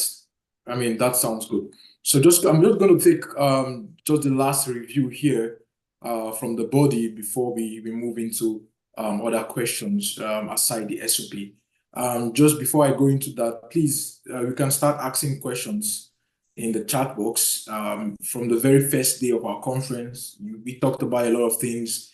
If you have any issues, if you have any concern, of course, our panelists are here to answer those questions. We also have some questions that are already set aside for them to answer. So aside that, please, if you are in this call, if you have any questions that is bothering you from the very first day, please just drop it here so that we can, they can go through it. And also, during the course of this panel session, they would provide answers to them. So, right. Having said that, going into this second, I think I'm going to dive deep into the third paragraph, right? So this paragraph here. So this paragraph here is I think this is like the will I call it the part where he's talking about what he has done before in the past, his expertise and every other thing, right? So I'm just going to read through it, and I mean, just going to take a very brief opinion on it very quickly, and then we'll go into other things. Right. So my interest in offshore geotechnics is long-standing and was further picked through an interactive session with an associate professor of geotechnics in my department, Dr. Ngozi Kayode Ojo, who shared insights on her research where she critically analyzed the challenges faced in offshore projects and threats posed by the harsh offshore conditions and how they differ from onshore geotechnical problems. Further educating me, she pointed out recent advancements in the field and challenged me to explore potential research questions on offshore geotechnics. This intellectual challenge fueled my passion to pursue offshore geotechnics in graduate school. My internship experience with Nigerian Gas Marketing Company, NGMC, Assets Management Delta, AMD, afforded the opportunity to explore the various facets of my field beyond the realms of academia. I actively participated in various construction projects, one of which was the construction of retaining walls along gas pipes right of way to prevent the encroachment of water on the underlying gas pipeline. I was actively involved in the project planning and execution process, working under experienced engineers in preparing the Bill of Engineering, Measurements and Evaluation, BEME, using the Microsoft Excel spreadsheet.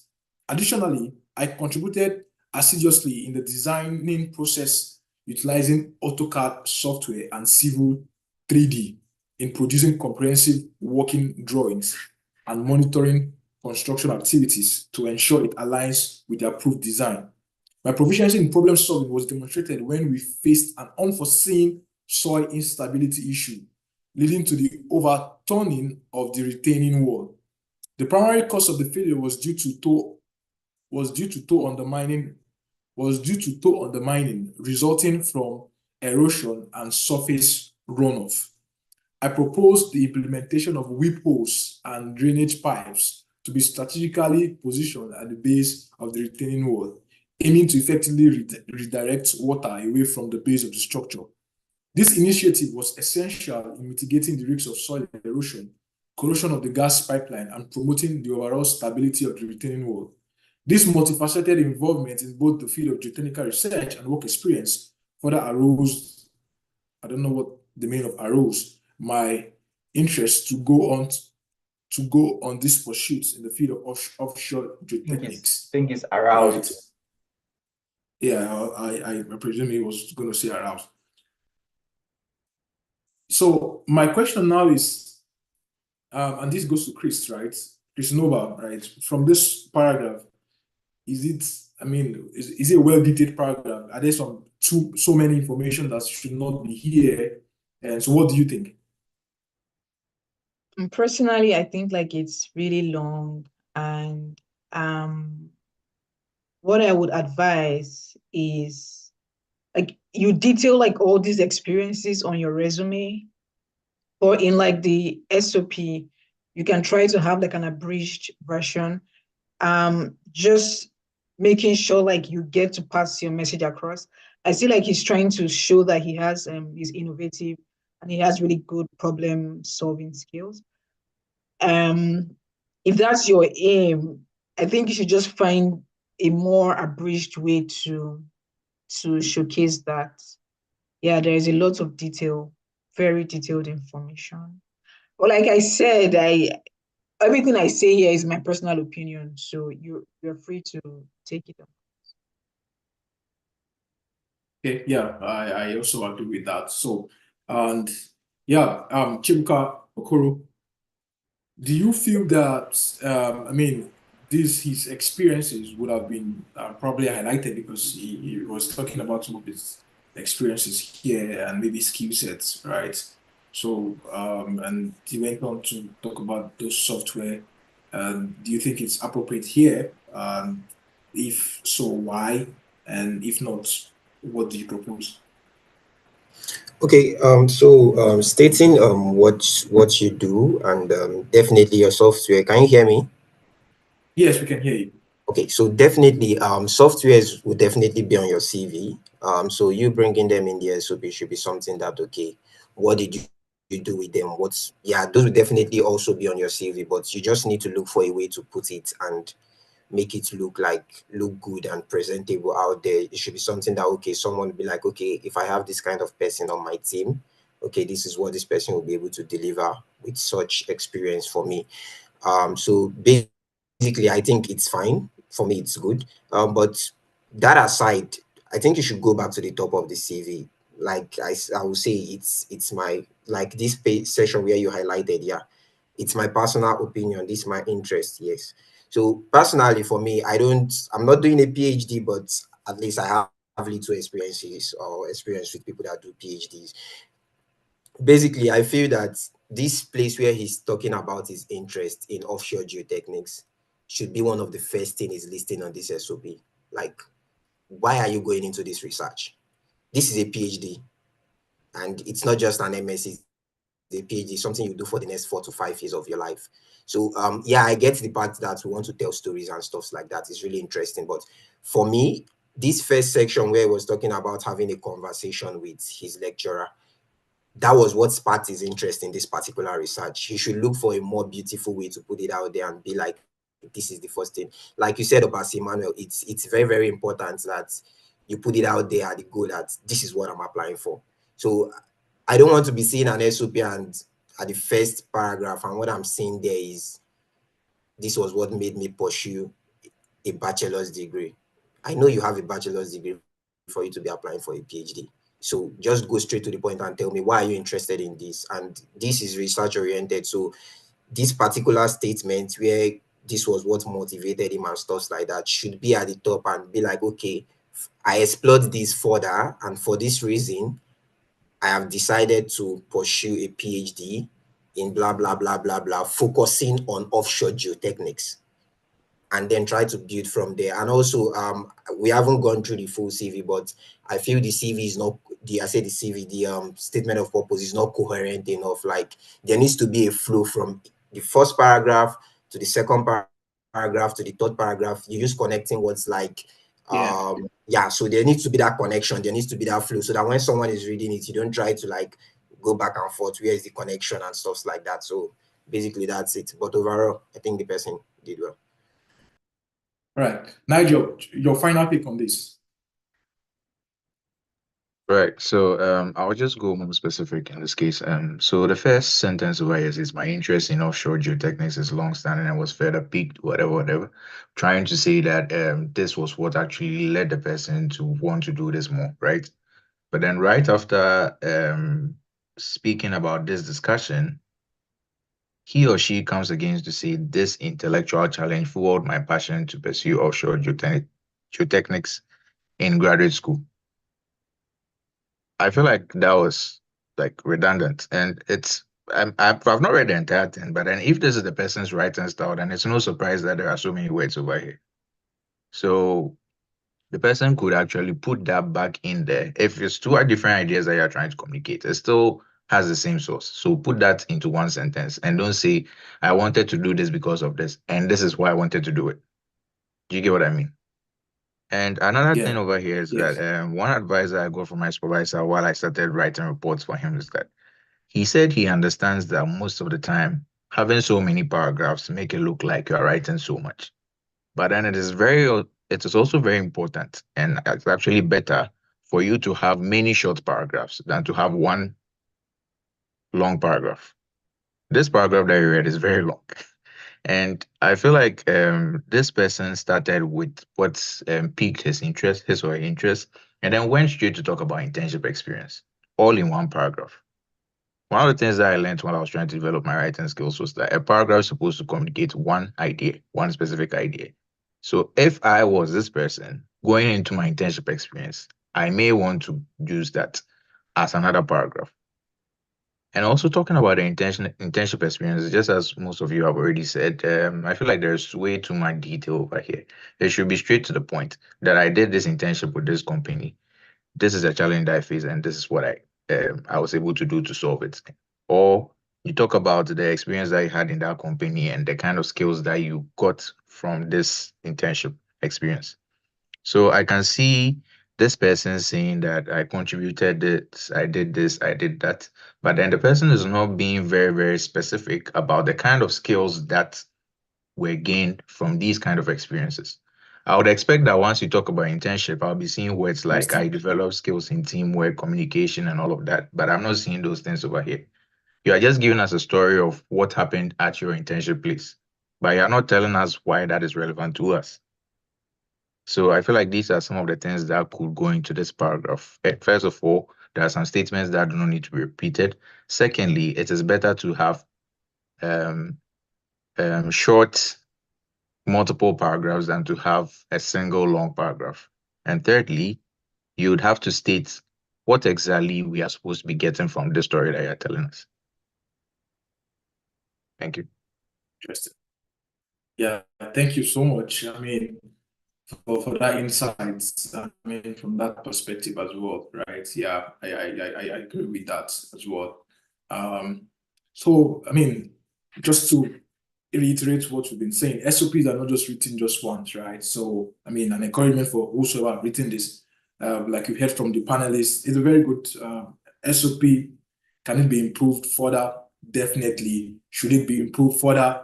Definitely. I can still remember when I was also drafting my SOP, I had so many rounds of SOP and writing. I got in touch with, I mean, a mentor, Dr. Rita. So she even helped me in reviewing my SOP.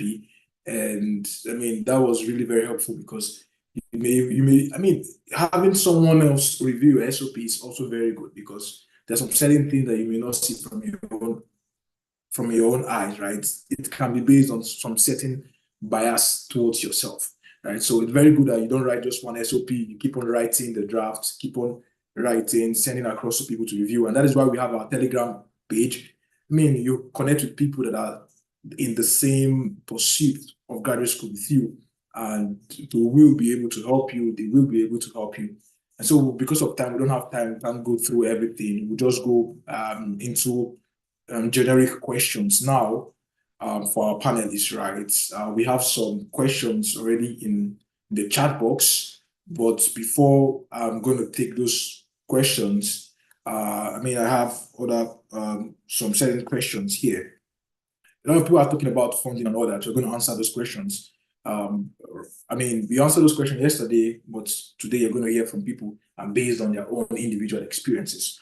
So, but just before we take those questions, I have some specific questions for specific panelists here. And so the first is just a lot of people they joined the first session, they joined our first day down to the just very last day. And a lot of things have been said and all that, right? So, I mean, can you share with us like your graduate school journey and what was the timeline for preparation for you, Christinova?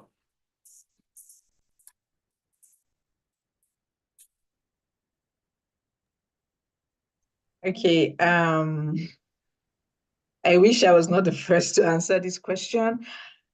I always talk about resilience and grit because it took me a couple of years. So my journey wasn't really smooth. We can hear you. Can you hear me clearly now? Yes, it's clear now. Yeah. Yeah, I was saying like I wish I wasn't the first to answer this question because mine took me a couple of years. Yeah, that's why I talk about resilience a lot. I think I would just say it took me about 3 years. Yeah, but anyway, I wasn't like particularly very serious about it because I had a full-time job, which was like really time consuming for me. And yeah, that really like impacted the time I had to put in my applications. And then also I think I was doing it wrongly at first. You know, I made a couple of mistakes finally before I got what I had. So for me, I would say it took me about 3 years from when I wrote my GRE to when I finally came to the US. But the admission that brought me here it just took me from November of 2021, yeah, to apply, and then I was here by August. But the journey started like way before 2021. Beautiful. Resilience, story of resilience. I mean, Yeah. 3 years is, I mean, it will build you. I mean, like I say, something I learned about my graduate school experience and journey, not just from my own self, but from people that, of course, didn't get in the first year, second, third year, is the fact that it's building something new. Rather, I mean, the process is doing something in you. I know someone that, I mean, when she shares her story, I was like, wow, this is very interesting. Within that time frame as well, 2 years, 3 years, 2 years, but so many applications, right? So many rejections and all that. But that's, like you say, resilience and holding on to what you're very convicted upon and working on the mistakes you've made before would finally get you to that place what you're looking out for. And yeah, and that's really very, very, very important. Chibuka, very, very brief as well. Just tell us about your graduate journey and also the timeline, very, very brief. Okay, so I am the founder of Kebu. We've known each other for a very long time. So we did our internships together at Total, and we have the opinion that okay, once we are done with school, like we are definitely like going for our masters and stuff like that. So I have already had it in mind. It has always been on my mind, but so life happened. So I think that should be 2019. So I've been on the journey since like I graduated from school in 2019, but like I haven't been applying actively, like just gathering knowledge here and there. I think my first application was in 2021. I applied to Missouri State University of Science and Technology. Yeah. So I was admitted. I was given a scholarship of $15,000 out of the possible $45,000, and I was like, okay, so who is going to cover for the remaining $30,000? So that's made me like just drop it off. And then within that time frame from the ending of 2021 up until 2022, I switched into tech full time. So I was working during that period. And then I think 2022 January just struck to me that I think it's time to make the move. So I already wrote GRE the previous year, had my TOEFL scheduled for June, July last year. So I wrote the exams. I was in touch with a lot of schools trying to weigh my options because I didn't want to apply to a lot of schools. Like I don't have the money to pay for such application fees. So finally, I got to apply to 2 schools, University of Nevada, Las Vegas, and Eastern Tennessee State University. So I got admitted into the both, but there was no funding for the both initially. So I just kept, I think my admission for UNLV came on September 13th, 2023. And I just kept pushing.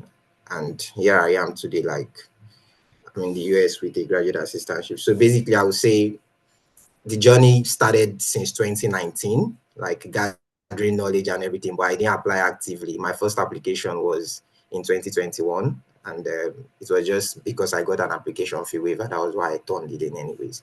So, but my major application was last year, and I just did 2 applications, and here I am.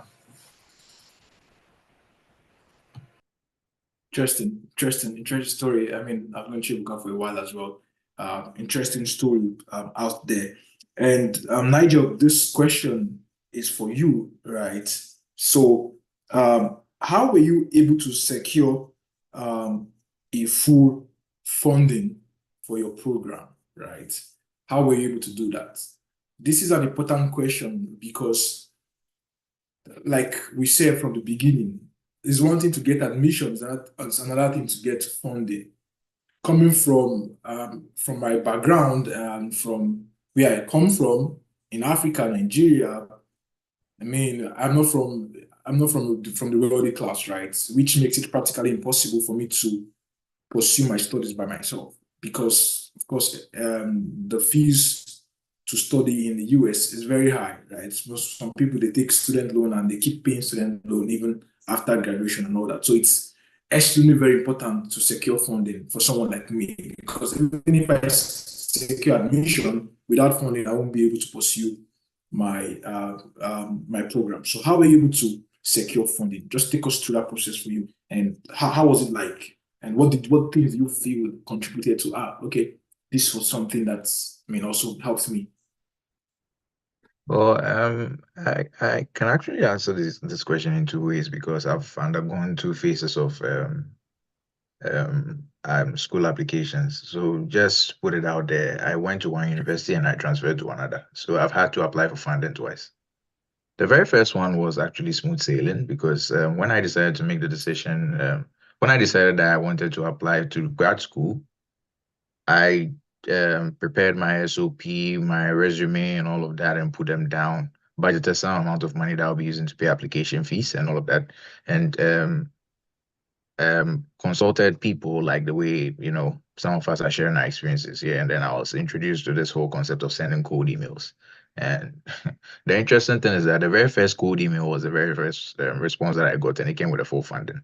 And I got my response in like 3 days. So that one was really smooth sailing. And if there's anything that I would say that maybe I might have done that really got me there, maybe I would say first of all is because the professor needed students, obviously, because if they don't need students, they wouldn't get you in, right? And then secondly, I just tried to put my best foot forward, letting them know about what I could do, what my capabilities are, and all of that, and making sure that my documents were intact, my code email was specific enough. And then I believe that was what got me the professor's attention. He had an interview with me, asked me about things I was interested in, things that I wasn't, and all of that, my strengths, my weaknesses, which I was very honest with him about. And then eventually he decided I was going to give me the full funding. Now, the second one that I'm talking about, when I decided to transfer to my current university,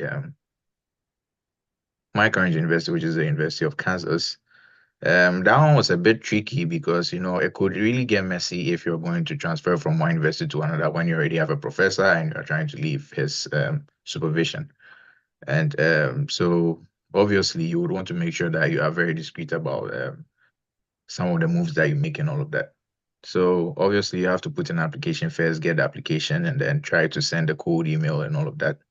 And unfortunately, I wasn't really getting very positive responses. Most professors were telling me they are interested in having me, but then they do not have funding. So they would want me to come there first, and hopefully when they get funding later, they will put me under assistantship. But my point was that if I had money to come, then I wouldn't be sending you an email that I won't fund it.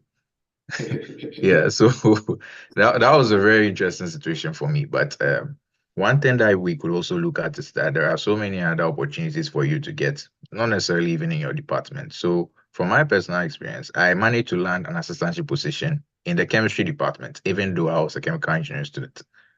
And I applied for the position as a TA. So this contract was given to me for just the spring term, and then there was a possibility to extend it based on my performances. And obviously, I knew that if I go in there and then the funding is not extended, I'm going to get in trouble. So obviously, you get in there, you make sure you do your best, you put your best foot forward, and then show them that you are really good enough, and then they extend it for you. But fortunately for me, one professor in my department got new funding and then got me on his project before I even ended my teaching assistant post. So conclusively, I would say it was mainly due to applying through cold emails, letting them know what exactly you're capable of, and also going straight to the point, not beating about the bush. Beautiful, beautiful, beautiful. That's very good. And I mean, I'm going to combine two questions, right? And for Dr. Gideon, rightly because I saw something that's from the chat box here. Just going through the chat box here. So, I mean, the first question, this is a direct message sent to me from Augustine Amechi. He said, how best can you apply for graduate programs in the US or Canada without having to pay application fees? Also going for funding opportunities when the admission is granted. That's one. So he's asking how best can you apply for programs without paying application fees? And I mean, this question is, as I asked you, of course, any of the panelists, if you also, want to answer after he has answered, you can just chip in something. And that's the first question. And the second question, particularly for you, said, can you, Ademola Oduala, I'm picking this question because I just want to answer it. Well, I just want you to answer it at once. So could you share your experience regarding PhD interviews, right? Of course, you're doing a PhD. You of course finished your PhD. You had a direct PhD, so you want to know what it's like in having PhD interviews, right? Before giving you probably having an interview with a professor before he actually chooses you to be part of his research group. So yeah, the first question, how can you apply to schools in the US or Canada without paying application fees? And also the second question is, share your experience about any PhD interview that you've done. Right. So about the application fee, so I think it varies, but one thing I know for sure, although not for all the schools, but some of the schools they have application fee waivers for early applicants. So if you're able to apply early within some window, some schools waive your application fee. But ultimately, what I would advise you do is, I think most people try to just apply and then kind of alienate themselves from, the admissions coordinator or whoever that is. So I guess what I'm trying to say is you just want to always be in connection with the admissions coordinator, right? So like, for example, when I was applying, I remember those times, I used to exchange a lot of emails from the department's admission coordinator. Like, if I have any, of course, you might not get response as quickly as you want, and it's a plus if you have someone who is already in the school, who knows, the ins and outs and can always help you. But your first bet, or your best bet, I should say, is the admissions coordinator. You want to ask. And one thing I know, based on experience, is some things that applied to some of my colleagues at the time when I was applying. Some of them had their IELTS waived. Some of them had their okay, for GRE, I'm not sure, but IELTS or TOEFL waived just by communicating, right? And it might not apply to you because I tried and they were like, no, you have to write it, right? So ultimately, I think when it comes to those things, always try to ask questions and send the emails and find out, okay, I will appreciate it if at the end of the day, they are human beings, right? I think if you can explain yourself better, they can waive it for you. So that is it. So the first thing is early application sometimes attracts application fee waivers, but your application fee can be waived. Yeah, if you just communicate with them. If you want to call, you can call. If you can, right? Just talk to them. That's what I'll say about that. There's just no other way. Regarding the PhD interview, yes, so you are right about that. I had a direct PhD experience, so I didn't go through the master's route.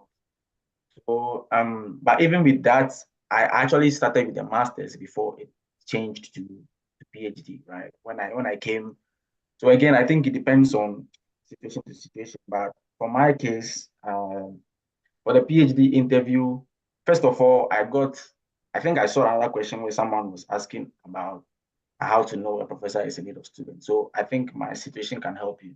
So I had applied to schools as everyone else did, and then send out the cold emails and everything. And interestingly, I had sent out a cold email to this particular professor before, but of course, sometimes you don't get response. Sometimes you get response and like, okay, yeah, but I don't have funding and things like that. So similar situation. But I got a hint. So I think one time I got a hint from my friend. So this is one of the ways. If you have people who are in the department, sometimes, information spread across, right? So I can hear from my friend that, oh, my advisor is looking for a student. So assuming I have friends who I know are interested in the program, I'll just let them know, hey, this professor is, interested in students. The truth is, they get pools and pools of emails, right? All from all over the world. It's not really you. It's not only you who is trying to send them the email. It's a lot of emails. So sometimes they gloss over it, and then they don't even read it, right? So, but in a particular window, you see that maybe they are really looking for, and sometimes how these things work, because they also apply for grants, right? The professors apply for grants, and then they might be there, and then all of a sudden, let's say DOE gives a grant to one of the professors, and all of a sudden, he needs a student. So at that time, sometimes they don't have the time to go back and look through all those emails, right? Maybe someone sends an email in that instance, and then they just look at it, and if the student's profile is good, they just schedule an interview with you. So all these things play in. So I guess that was it for me, because I had already sent out an email to this professor, and then I did not get any, favorable response. But in a particular window, at one point in time, one of my friends who was in the school told me that, hey, send an email to this professor, who, of course, I had already done that. But he told me it's a good window, which means he has information that I did not have. So you see, that is where it comes in. Making friends, or telling people, hey, if you know of any professor who has this, blah, blah, blah. So I guess that's it for me. And to the interview, immediately I got that, I sent out the information, and he was interested in my profile and was like, hey, can we have this interview, this and this time? So then that gave me, I think I had a few days to prepare for the interview, which was short notice, but I just had to go and then read again, his research expertise. And then you obviously want to know, especially if you have a hint of what the project is, that's a good plus for you, because it narrows down your research. You can go and read specifically to that. But if you don't have an idea of what it's going to be about, what the research project is going to be about, you just want to read around, right? Basically, just have an idea of his research interest, because that is what he's going to ask you. Basically, who are you? What have you done? Just to get to know you, right? Familiarize himself with you a little bit, and then what do you know about this specifically? That was it for me. It even turns out that the research that I did at the end of the day had nothing to do with what we interviewed for. But yeah, it's interesting. But yeah, that was it. He just asked a few questions about my experiences, and directly to what he wanted to do at the time. So I think one thing you should also know is that you have to be flexible, because research can go any direction. Yeah. You might start out with A, at the end of the day, you end up in Z, right? So you have to be flexible and ready to go with the flow. Don't be too strict. Don't be too strict on yourself, because things can change at any time. Yeah. So about the interview, that was it. I think the only thing is, and then again, don't be afraid to say it if you don't really have much knowledge in that particular area. But you can always link your expertise to something. It all depends on how your mental framework is.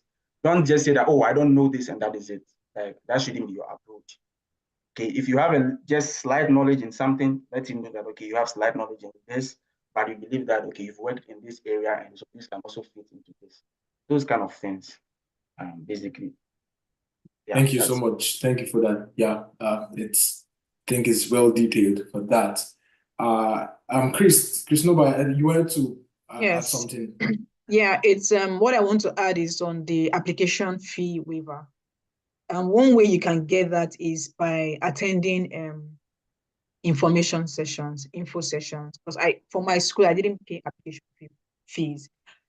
So the easiest route I think you can take, which I did, was I got a professor that I spoke with. He interviewed me, and he felt like, okay, we can work together, right? Then he advised me to apply.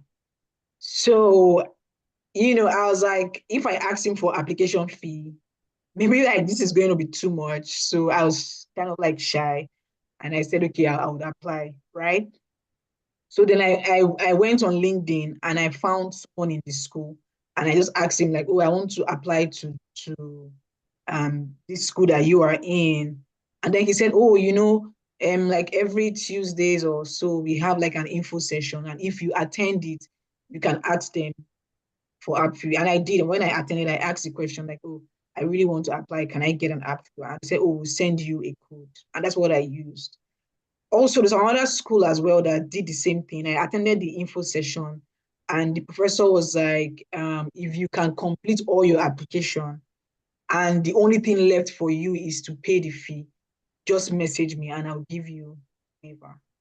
I think I found out for like 3 schools just from info session. You can take advantage of that. Beautiful, beautiful. Beautiful. I mean, just to add very quickly, I mean, exactly, right? Info sections are very good. I attended some then, and they would, after every info session, they would just drop code, application fee waiver code, and we usually take advantage of that. Also, reaching out to the school, like Dr. Gideon said, my own experience, this is, I mean, of course, I had an experience where they wrote specifically an application fee on the web page. And then I was like, I don't have this kind of fund. Let me reach out to the department. I reached out to the department and I mean, I said, this is my case. I'm coming from Nigeria. I mean, just narrated my story. And they said, okay, that's fine. You can submit your application. When you submit your application, just get back to us. And I mean, they'll automatically waive it for you. And I did that, not just once, twice. I remember there was one school, application fee was close to $100, right? It was, I mean, so much money for me then. How would I see $100 there? What was I even doing? And then I reached out to the department, especially the graduate coordinator. Please reach out, know the graduate coordinator of every program you're applying to. Reach out to her. And she said, okay, I should submit my resume to her. I sent my resume. I sent my other credentials, and she said, okay, that she has gone through my resume and credentials. And that is why we always keep saying, I mean, you have to write a very good resume. You have to have a very good resume. Know how to package yourself. Know how to package yourself. I sent those things to her. She looked at my resume, my transcript, and other credentials, and said, okay, you have a very good portfolio, and we're going to waive the application fee for you. And that was how I got application fee waiver for that particular school. So yes, it's not cast on stone. When you see application fee waiver, don't be afraid. Right? There are a lot of things to, I mean, get application fee waivers. So before Chibuka, you want to say something? I think Nigel, you raised your hand. I don't know if you were sorry, just before Nigel goes, just a quick one. So I think one thing I wanted to point out is one thing I believe helped me in that period was I had already applied to the school and gotten admission. So I wasn't going through the process all over. I had applied 2019 and got admission, and I deferred to 2020. So I just wanted to mention that I think I saw a question like that. So that made it very quick because I didn't have to apply all over. Okay. Yeah. Okay. Thank you, Gideon. So the one thing that I wanted to add was that most of the time we try to send emails just to professors asking them if they have funding and why we're interested in being their TAs or their GREs and all of that. But we also forget that graduate coordinators are the people graduate program coordinators are the people in the department that have almost every information that's in the department. You understand? Some of them are really, really helpful when you ask them for such information. You send them emails and then you let them know, oh, so I need a GTA position, I need a GRA position. Some of them are so kind enough to let you know that I know this professor who just received this funding or will be getting this funding at this particular period of time. So contact this professor and all of that. Some of them are that nice to reply you such emails. And the truth is that is actually something that is related to their jobs. So they barely decide not to reply your email. You get what I mean? Another thing that we should also consider is the timing for sending the emails. You know, we are on the other side of the world, and then our time difference is so huge that what would be daytime on our side might be nighttime on some other side, right? And if you don't consider your timing properly, then you would actually be in trouble and have most of your emails being ignored. Imagine being a professor. You do get emails from administrators, you have emails from students that you are lecturing, you have emails from students that you're supervising in your research. And then you wake up one morning and you have like 17 emails to read. At the same time, you have 30 minutes to prepare for your meeting with your funding company or something like that. What would make you go and read that one email that is from a student somewhere in the world that you don't even know about? What would make you choose that over someone who is doing research in your lab that is actually getting you money, or an administrator? You get what I mean? So we should be very, very careful about the timing. If you send a professor an email in the night when he's asleep, you raise the chance of having your email getting pushed to the bottom in the morning. One thing that I tell my friends who are trying to get to send cold emails is that make sure that at least 9 a.m. in the morning, you schedule your emails for 9 a.m. in the morning. considering the time zone of the university that you're applying to, because some professors do get to their office around 9 a.m. and all of that, and that's where they start business. I open my laptop as a professor, I'm about to do something, and the first thing that pops up is an email, with a very catchy subject. I would want to open it up. But if you send me an email at around 2 o'clock p.m. where I may be in a meeting with my students or something, this is from personal experience.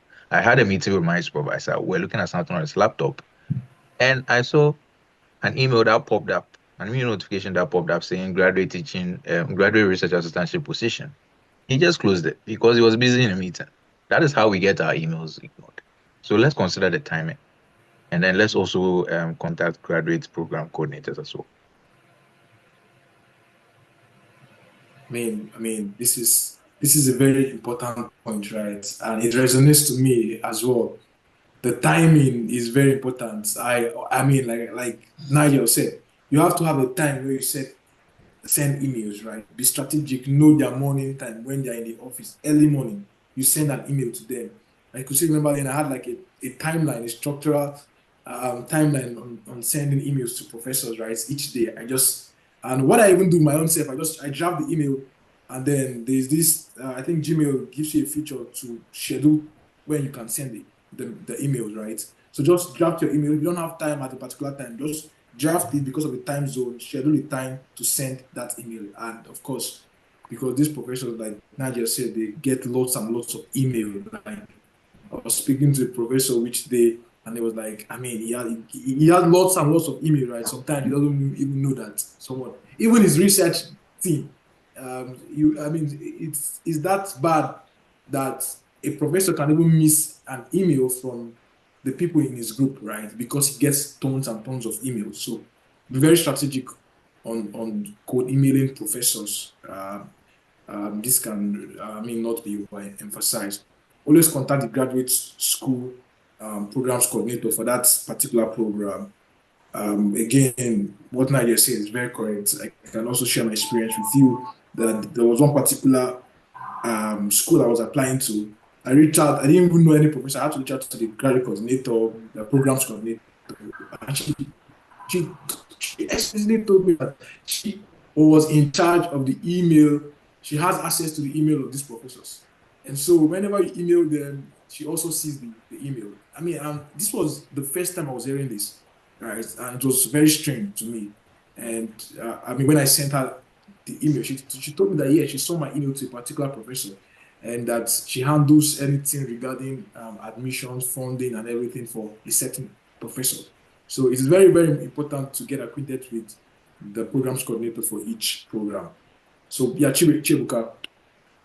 Okay, I think Nigel and yourself, you guys have like done a great job by outlining the things that need to be said. Like those things you guys just mentioned can't be overemphasized, especially with respect to the graduate coordinator. So I will just cap it up like with a story from my part and then just drop what I wanted to drop initially. So when I got my admission to UNLV, like I was doing 2 degrees, so I have 2 graduate coordinators. So I was talking with the both of them as well, then looking for funding on my own end. Currently, I'm here, and I think 2 weeks ago, one of the graduate coordinators reached out to me and be like, "Hey, hello, are you still looking for GA ships? We have a GA ship within the department," and I'm like, I don't need it. So you need to reach out to them, especially if you've been in contact with them for a long time. They have you in mind. So when an opportunity comes out, they reach out to you. It's their job. Like it's their job. They definitely have to reach out to you. And also, I want to correct or I want to put it out there to people. It's not only graduate research assistantship and graduate teaching assistantships that are available.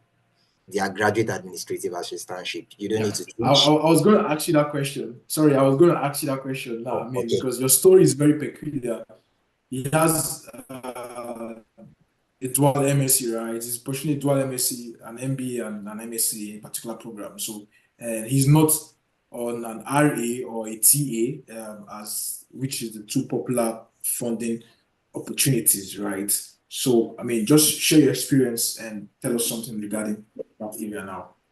Okay, so I actually reached out to the graduate coordinators like like everyone has said, like reach out to graduate coordinators. So I reached out to the graduate coordinators of the 2 departments, and I was told specifically from the one from the MIS that our students, we do offer TA within the department, but our students get graduate assistantship in virtually every department in the school, academic and non-academic departments. And I'm like, non-academic. So I asked questions, contacted the graduate school, contacted all the people I need to contact. So they pointed me to different places on Handshake and Career Launch, the school's job website, where I can apply for graduate assistantship. So I think during the space of September 13th till as at November, I think I applied to nothing less than 10 to 15 graduate assistantship.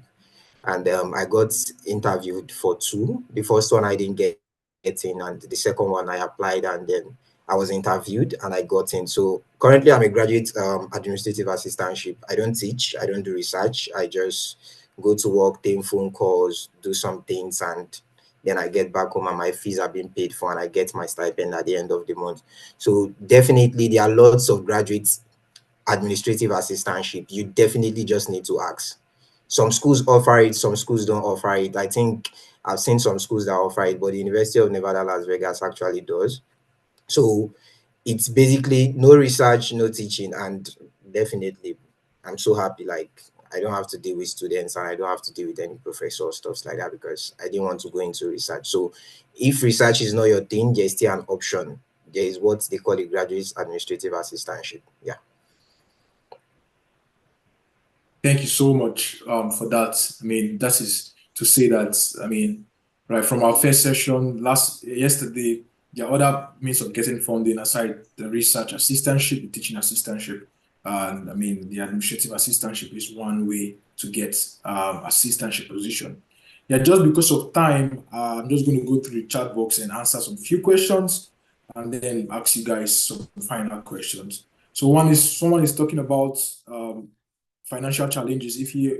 What's the best way to get, he said, what is your advice to someone that is having financial issues paying for the GRE examination? Interesting. And I mean, the truth is, I mean, there are various platforms that offer GRE fee waivers, right? And one of those platforms is our initiative that we are starting now. I'm going to talk about the scholarship scheme to pay for GRE fees for some people. The truth is, I understand where we come from in Africa, I mean, financial limitations for some students, right? And so it's very difficult to even raise that funds, and especially when you think about how some certain local currencies are being devaluated. I mean, it's very expensive when you convert this GRE fee to the local currency for the country that you are in. So I know it's a very big challenge, but like I said, put your ears down. There's some other platforms that also offer free. They give scholarship to students that pays for their GRE. I can't say 1 or 2. I think Education USA does that. If you're a first class student, if you're a first class graduate from your university, by all means take that opportunity to go into Education USA. I went through Education USA. I mean, it was very helpful. They pay for different other fees for you as well. Other platforms, I think the initiative students, something like that on LinkedIn. So in general, just put your ear on ground. I mean, join communities on LinkedIn. Of course, we are also offering the scholarship scheme for some certain numbers of students. I know it cannot be enough to pay for everybody, but I mean, that's the little we can do. And just try, reach out to people, reach out to mentors, and I mean, they can also help you in paying that. That's just to answer that question. And one is saying that another question here is, so someone got admission and he's waiting for funding. So he's asking if, this is the next question, he's asking if the funding letter would come later automatically or you have to apply to it separately. This is the question you have to ask the graduate admissions, the graduate programs coordinator for that program you're applying to. As you received your admission, know if it automatically comes with funding. Some admissions automatically comes with funding, some they don't, right? It's now your call, your responsibility to reach out to the department to ask these certain questions. When am I expecting funding? Do I have to apply for funding separately? You've heard from the different stories from the panelists. Chibuka's admission came without funding. He had to start applying for funding opportunities across different departments or in the department, right? So one person is asking, and then he's asking, please, do you apply to a school first before looking out for a professor who is in need of a student? So anyone who wants to go for that? And again, to combine the second question again, is it true that once someone is asking again, is it true that there are typically more funding opportunities for PhD students than master's students? What do you think? And if you're going to answer, so why is there more funding opportunities for PhD students than master's students? So yeah, floor is over to you. Anyone? All right, let me try and take the second one. Okay, so yeah, I think I can appreciate that question, but I wouldn't say you shouldn't apply for masters, because sometimes you can get in for masters as well. But for the most part, honestly speaking, for the most part, like majority, yes, in some sense it's true. It's just because the whole idea is the professor gets a grant, right? And most of the time they are going into research for, say, 3, 4, 5 years. And so the whole point is, okay, so why would I take a student? And then the student learns, and these are sometimes novel topics, novel areas, right? Of course, some are also progressive areas. But at the end of the day, you are looking at, okay, so why am I getting a master's student that will come in for a master's program? Unless, of course, you want to keep the master's. The whole thing is is dicey, because you can have a master's student who, gives you his word that, okay, after master's, I'll continue with PhD, but it's not guaranteed. So at the end of the day, you bring in the student spends, let's say, 2 years trying to familiarize himself with the topic, learn instruments, read around the topic, familiarize with everything, and then he leaves. So that is going to be a loss on the side of the professor, because if he's getting in a new student, he will now have to repeat the whole process. So at the end of the day, there's not so much of a progress. So I think that is the reason why most professors would prefer PhD. That is not to say they don't hire master students. They do hire master students as well, right? It just depends on research area to research area. But I think most of the time, they get PhD students just because of the idea that the PhD student gets to stay for a longer period of time. Because sometimes you are even spending 2 years just trying to learn about a topic, and you are not even anywhere close, right? Because you can't really say whether you are going to progress through that particular area in 2 years, right? You can't really say for sure. So I think that's the reason. But that is not to say, they don't hire master students. They do hire master students. Just that PhD is more, in my opinion. Yeah, I mean, I totally resonate with that as well. I mean, PhD students, they have, I mean, even in terms of research funding opportunities, I mean, they have the greater edge, right? Probably because of the specific research-oriented program, right? I mean, doing a master, the PhD, it's research-oriented. So, depending on the duration of the research, some professors have this bias that, okay, if they hire a master student, they won't have enough time to finish that project, right? And so they don't want to hire you. And also they have this bias towards because a master's, you can just do it.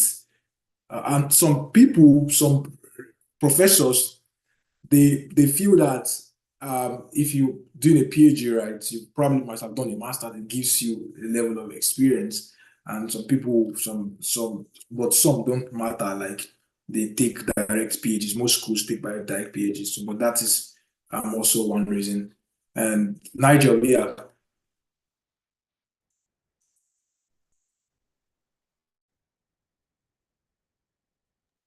So I just wanted to address a general misconception over here. I believe Gideon partially mentioned it. It is not that some professors do not like master students at all and they're always going for PhD students. It's just due to the whole idea that PhD students will be there for a longer period of time, be able to do more work as Yeah. compared to a master's student. But then again, when I moved to my new university, one thing I realized that is common over here was that most of the funding sources or most of the funding periods for the projects, especially in the chemical engineering department, are short term. So when that happens, your professor is definitely not going to take a PhD student for that. If Yeah. the funding period is just like 2 years or 2.5 years, I wouldn't take someone who is going to be there for 5 years, because how else will I fund the person when the project is over? You understand? So the fact that, a lot of people do tell you that PhD students and all of it, if you think a PhD is not what you want, don't say that because that is the way you can get funding, you're going to get into the PhD. Because I'll be very honest with you, the PhD is not easy. I'm not doing a PhD right now, but I'm pretty sure the Dr. Doji can attest to the fact that the PhD journey is not smooth sailing. So it is not something that you just get into just because you want to get funding. It should be something that you are really passionate about and you want to do. That is the only thing that will make it easier for you. So do not give up on trying to get funding for your master's program, because there are some funding periods out there that are short term, which may specifically suit your situation or your timeline for your degree. But one thing that you can also do to put yourself in a situation where you topple over all the other people that are trying to apply is that you need to make sure that you always let them know the kind of experience that you have in research. Because in as much as the project is short term and all of that, the professor is also still worried about how long it would take for you to get to know how to use some characterization methods, how to conduct some experiments, general lab rules, and all of that. If you have that experience already, make sure you spell them out in your SOP, your resume, and all of those things. Make sure that those things are very, very clear. In your code emails to professors, just let them know. Because that way they know that, oh, the period is short. This person's come to do a master's, but then at the very least, this person is not about to start from scratch. The person is not a tabula rasa. The person has some kind of experience that we just need to have some kind of polishing, get a person some kind of knowledge on the project, and then we can go ahead. Yeah. That's I correct. definitely agree with what Nigel said. You really want to have the passion to do a PhD. Either you are driven by research and development, or you want to go into academia or something of that sort. If you just want to be in the industry, make your strides and do that, just get the masters. I mean, in my opinion, it's best that way. You save yourself a whole lot of stress. If it's not something you are interested in. So yeah, I totally agree with Nigel on that. Yeah, someone is asking us if, just as for you, Gideon, right? Someone is, asking the difference between a PhD and a master's. Professor Bagley talked on this on his keynote speech on last week. But Gideon, you can just very, very brief so that we can move on to. Yeah, so they are both graduate programs, but the master's is kind of shorter and more direct. And usually in the US is 2 years. You can even get a master's in about a year in UK. Right. So it's the whole point is it's shorter. And sometimes you even for masters, in some schools you have plan A, plan B, where plan B is just coursework.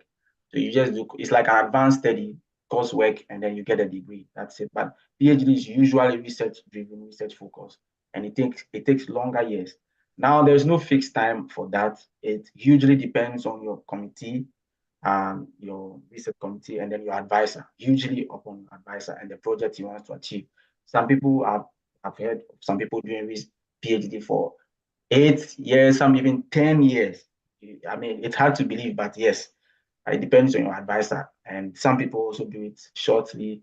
But I think based on the curriculum of most universities, it could not be less than 3 years if you are going into directly. You're looking at, say, let's say 3.5 or 4 years and then above. But if you have a master's, sometimes you can transfer your credit, and then that will make it lesser, because I had my advisor's previous student did his PhD in 2.5 years, which is outstanding. But it happens because he already had his master's, so he was able to do it in 2.5 years. Yeah, but most of the time, that is an outlier, by the way. Most of the time, it's going to take you longer years. So that's basically just the difference. Yeah, and then PhD, of course, is more demanding regarding the research you're going to. Although some masters also have intense research work, but usually you're looking at longer research period and stuff like that. Yeah. Nice, nice. Yeah, I mean that answers the question. Just because of time, we just take just 2, 3 questions, and then we just call it a day for this panel session. So Christinova, were you, I mean, during your application, did you come across writing a statement of purpose and a personal statement differently? And so someone is asking, some school do ask for both, right? I mean, any of the panelists who can answer or can share their experience if they had to write different, an SOP, a personal statement, and yeah. For me, I think they ask for one or the other. I haven't come across any school that asks both. So Yeah, I mean, sometimes if that happens, sometimes they explain to you what they want. They tell you like yeah, write this, and they say this should show this and that. And if you are still not clear, I think you want to clarify. Like ask them what do they mean? I haven't come across. yeah. I mean, just to also throw more light on that. So it's either one or the other. In some cases, if they want to ask you for both, they would say, okay, what they are looking at for the specificity on what they are looking at for SOP and personal statement.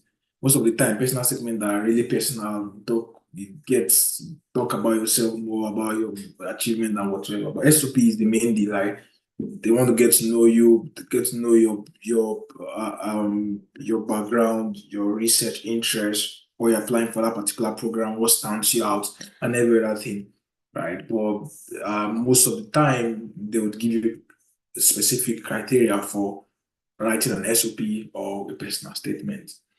And Christinova, I still have one question, and this is just me, right? How do you deal with, like, I mean, of course, you have, I mean, cultural differences, right? As someone from Nigeria, in the US, where you are the minority, right? Honestly, this I mean, plays an important factor in terms of your mental health, how you're able to like study properly, and how efficient you will become during the course of the program, right? So how do you deal with that from your own perspective and experience? So as regards cultural shock, I am someone that is very courteous, and I'm also quite like learned. So I've read a lot. I've also had some travel experiences. But one thing that's most important is that I'm very open to learning. So of course, when I came here, I didn't just jump right into things, right? I tried to study like the environment, like of course, learn about the culture, what's going on. But I didn't take things too seriously. So for example, I was okay to make mistakes. And I was also okay I had a positive mindset. So when someone does something, I didn't see it as they didn't like me. I just saw it as like you said, a cultural difference, and just find a way to live amicably with it.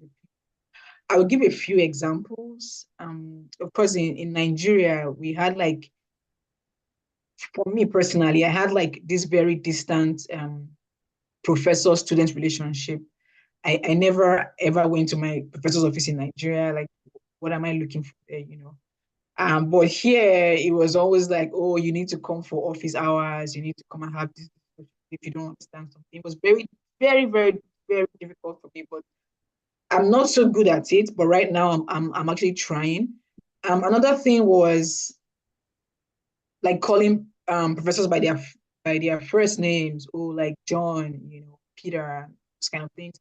It was also very hard for me. And till now, I do not also do that because I don't feel like I need to lose myself or who I am just because I want to blend. So I don't do that. I still address my professors by doctor, and but I noticed some other Americans, do that. What else? Really open to learning. One other thing that I noticed in trying to make friends was that, like with Americans, I found that they really love animals like dogs a lot. And growing up, I never had a pet in my life, and I'm also like very afraid of dogs. So I noticed like the first time I went to visit my friend and a dog came to me, I kind of expressed some displeasure. I saw like she wasn't happy because I think she felt like I didn't like her, because I didn't like her dog.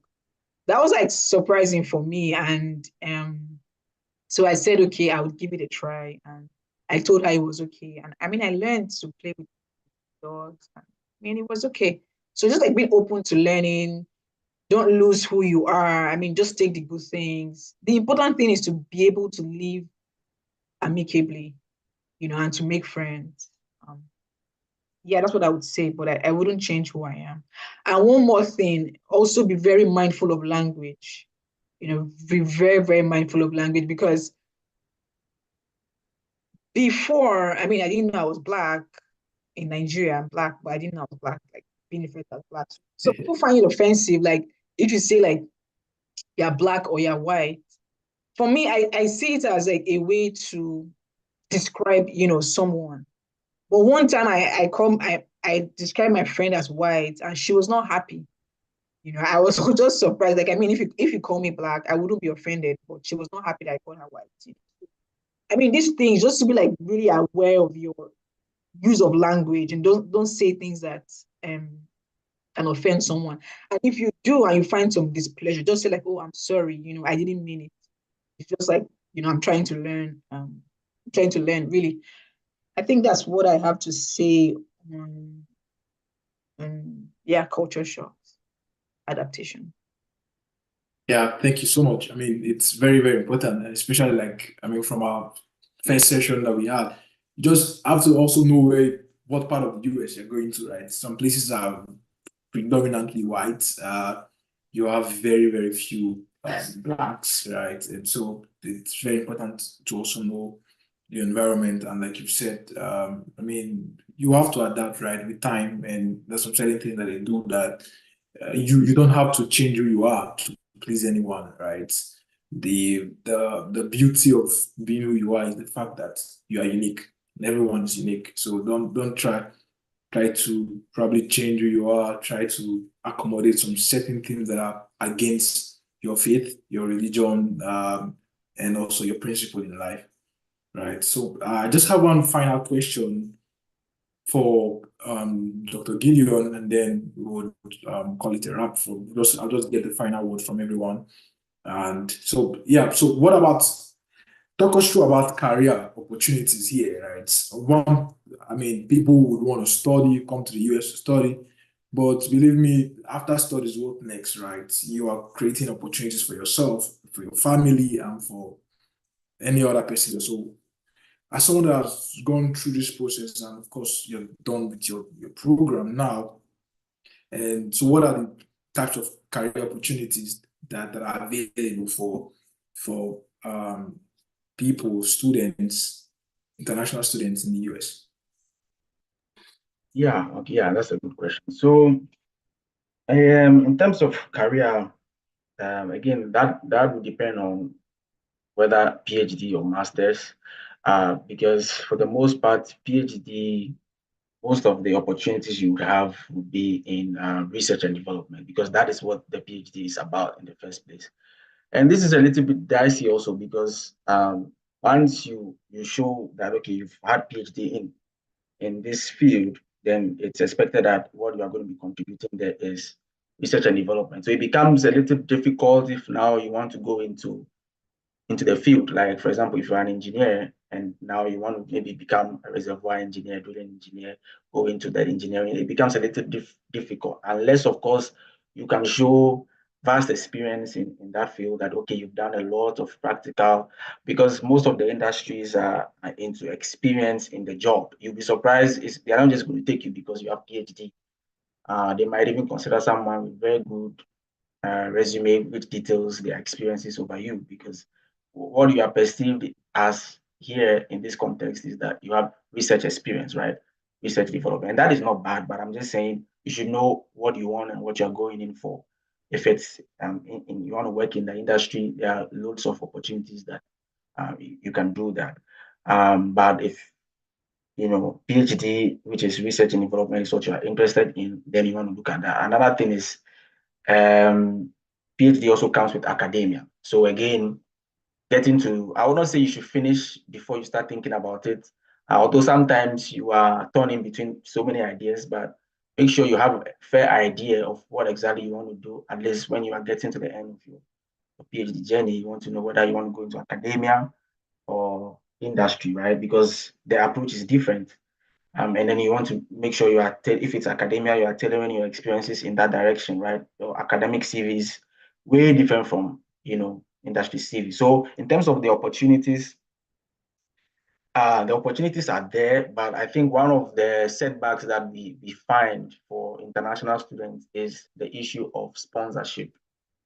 So for me, in our field, petroleum engineering, I find there are loads of opportunities, right? Diverse. Again, that also depends on some of the expertise you decided to invest in. If I want to give an example, petroleum engineering is very narrow, right? So if I want to advise you, if you are a petroleum engineering student or that is your field, you might want to add a few things. Let's say learn a little bit of programming here and there, AI, stuff like that, so that at least it diversifies, your expertise, so you don't just narrow it down. But having said that, the issue of sponsorship again is something you might also want to consider. Because some of the industries would want to hire you, but then once they see that, okay, they would have to be the ones sponsoring you. I don't know if you remember, Emmanuel, but when we went for the NSB convention, that was almost all the booths we went to. That was and that was really surprising for me because they really like you. It's like they really want to even hire you at the spot, but once they see that you don't have sponsoring, then everything goes south from there. So yeah, that is another issue that you might want to look at. But that is not to say companies don't hire people. There are some companies who even sponsor you themselves, right? And so in terms of the opportunities are there. I think this is a country that you can say there are so many things you want to do. So don't be disturbed about it. You definitely have it. Just make sure you are prepared enough. You have the experience to show. Your CV is good. You are able to detail the things that you can do, prepare for the interview, things like that, just general things. And then take the opportunities as they come. But definitely you want to network. That is the last thing I'll say is network. When you go for career what is it called, career opportunities and those kind of things, make sure you network, because networking is almost like 90%. Yeah, very, very, very important. Please, you want to network, because the current opportunity that I got was even given to me by my advisor, right? And my advisor also knows someone. So it's kind of, at the end of the day, it just links to people. Someone just gives you a hint. And this, one of the things I realized about this place is they are very much keen on getting references, right? References. So if someone references you, and then that is an easy pick, right? So you might want to make sure your references are very good. Someone can just say, hey, I've worked with this guy. This guy is very good. And that is all you needed to get that job. So make sure you network a lot. And then, I think absolutely. I mean, very well said. Beautiful. Like, opportunities are, a lot here, and you just have to know what you're doing at the same time also doing it, right? There are lots of career fairs. Imagine every school in the US organizes career fairs, right? And other conferences in the US you can attend for career fairs, where you see companies coming to hire students at the sports and all that. So, when I came to the US, I never knew this was happening, that schools can organize career fairs, that companies from any part of the country would come to your college, come to your school, and then they would want to even hire students from that fair, right? It did not happen to me when I was in Nigeria. So it's something, just to put it out there for you guys, as Dr. Gideon has said, try as much as you can to network with people, places, attend conferences. I do attend conference. I finished my master's here, and then I got a job, and then I'm working here in the US, right? So are there opportunities here? There are opportunities But I mean, some companies like Dr. Gideon have said require sponsorship, right? I mean, do not be, will I say, afraid of sponsorship? As there are other companies that also can sponsor, right? That do sponsor, right? As a matter of fact, where I'm working, they are sponsoring my stay and visa beyond F1 and all that. So there are different opportunities here. Some companies, yeah, they don't sponsor. Yes, we know some companies they don't sponsor. They tell you outrightly they don't sponsor. Right? Is it a challenge? Yes, it's a challenge because you're looking out for very good opportunities, and the challenge is that they don't sponsor you beyond your program here. But are there other companies that sponsor? Yes, there are other companies that sponsor.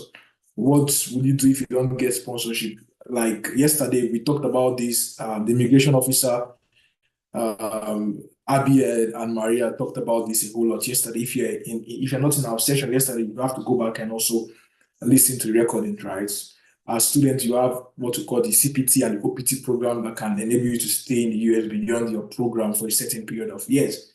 Engineering students have the opportunity to extend beyond 1 year for further 2 years, making 3 years. Within that time, you need to sort yourself out in different opportunities that you will be applying for, right?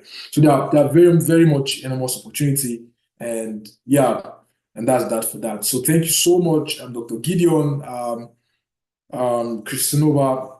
Thank you so much. Do you have any final words to say in just 1 minute, and then we're done? From Yeah, I would every say, panelist. okay, I would say what I always say: be resilient, exhibit grit, don't give up, keep pushing, have an open mind, just keep trying and never stop dreaming. You would achieve your dreams. Yeah, thank you so much. Thank you for being a part of our session. Chibuka, one final word, and then from you, Nigel. Okay, so what I'm gonna say is like Christy said, like don't give up, like don't ever give up. Your dreams are definitely valid. And one thing again, you need to definitely be proactive. Yeah, you find yourself in a situation or a challenge and you're like, how do I go about it? Like just try to ask questions, do your research, contact the graduate coordinator, contact those that are well knowledgeable about these things than you. And sometimes you just have to like believe your instinct and just do what your instinct tells you to do. So, but just keep believing your dreams are valid. That's all I have to say. Thank you. Thank you so much. Thank you so much, Chibuka. One final word from you, Nigel, and then Dr. Gideon. Yeah, so what I have to say is, first of all, let us make sure that while we are going through this process, we have at the back of our heads that it's not going to be a smooth sailing process. There are some people who applied straight away and they got the school and then they got the admission, they got their funding and all of that right at the get-go. But then some people too also had to do it for 2 years, 3 years, 4 years before they were able to get it. I'm not trying to say that you should position your mind for failure, but I'm just trying to get you to understand that it will not be easy. It's going to be difficult. Just make sure that you have that resilient attitude and you keep on pushing. And don't get so tired easily. Sometimes there are people who you talk to, you let them understand some of these things about sending emails and all of that. And then you check up on them 2 weeks later and they tell you that they've sent emails and they're not getting responses, so they have stopped. You never know that one person that will contact you and tell you that, oh, I have funding, come along. If you stop, that person will never come to you. So just keep doing it over and over and over and over again. Fine, sometimes you might not have money to keep applying for schools and all of that. That is reasonable, but cold emails are free. So just keep sending those emails out there. Make sure your documents are intact. Make sure you're telling them exactly what you want them to know. And then in the end, I'm pretty sure if it's meant to be, you will get your answers. Thank you. Thank you so much, Nigel, for that word. Yeah. Yeah, so sorry. Something just came to mind, so I need to drop it. So sorry, something just came to mind, so I need to drop it before it leaves. So first of all, I need to let this know, like you can't do it alone. It's very, very important. That's why you have a community like Cable. You can join Cable, or maybe you have other communities. You definitely need a community. You can't do it alone. You can't have all the information alone. You can't share all the information and know everything yourself. You definitely need a community. So if you don't have a community, please look for one and join one. Thank you. Yeah, thank you so much. One final word from you, Dr. Gideon. Oh yeah, I mean, they've said everything that was on my mind. Don't give up. Just keep pushing. And if you are a religious person, this is actually a good place to pray. For me, it has helped me personally because at the point when I was even applying, I didn't know most of these things. I made so many mistakes, but then again, by the help of God, everything went. So you don't want to downplay that if you're a believer, which I will advise you to be. So pray about it, push it further, and like everyone else says, don't give up. Contact people. You don't have to, bear everything on your own, right? Join Cable for sure, and then talk to people, and I hope it goes on well for you. Thank you. Thank you so much to our panelists. Amazing session we've had today. Thank you very, very, very much. And I mean, just to continue, if you have any comments, I mean, if these sessions have been very much impactful to you, please do email us. I've sent out the email there. Any of your questions, this conference has been impactful for you. We want to hear from you, want to know how it has been, and also on our Telegram page as well. And for our scholarship scheme, this is just the eligibility criteria and timeline. My team, we've been working on this for a while now, and we're trying to put it out there. And just very high level, I mean,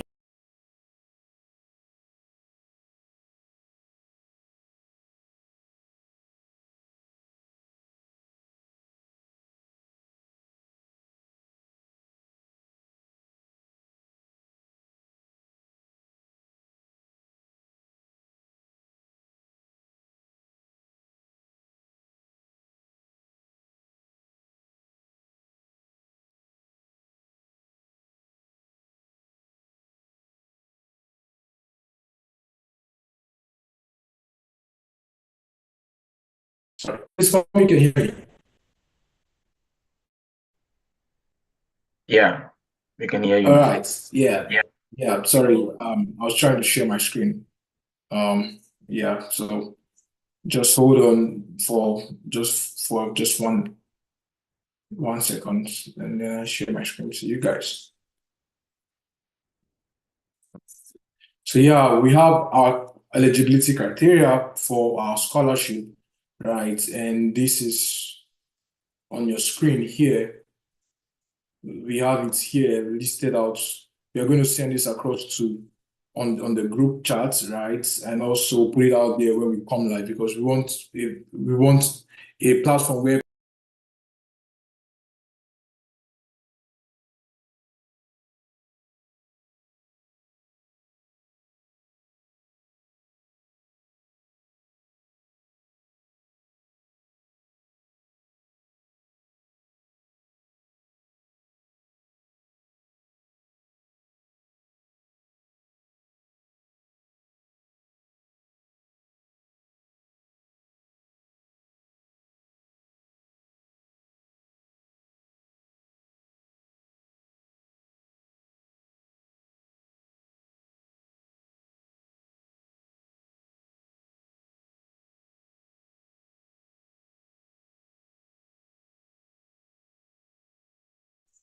yeah, sorry about that. I think I'm having issues with my network, but we're going to share much information on that on our Telegram page, on our scholarship scheme. And at the end of the day, just to put it out there that our scholarship begins from the 1st of April. We'll take in applications from the very first day of April, and the timeline, the application opened on the very first day of April and is going to run till the 31st of April.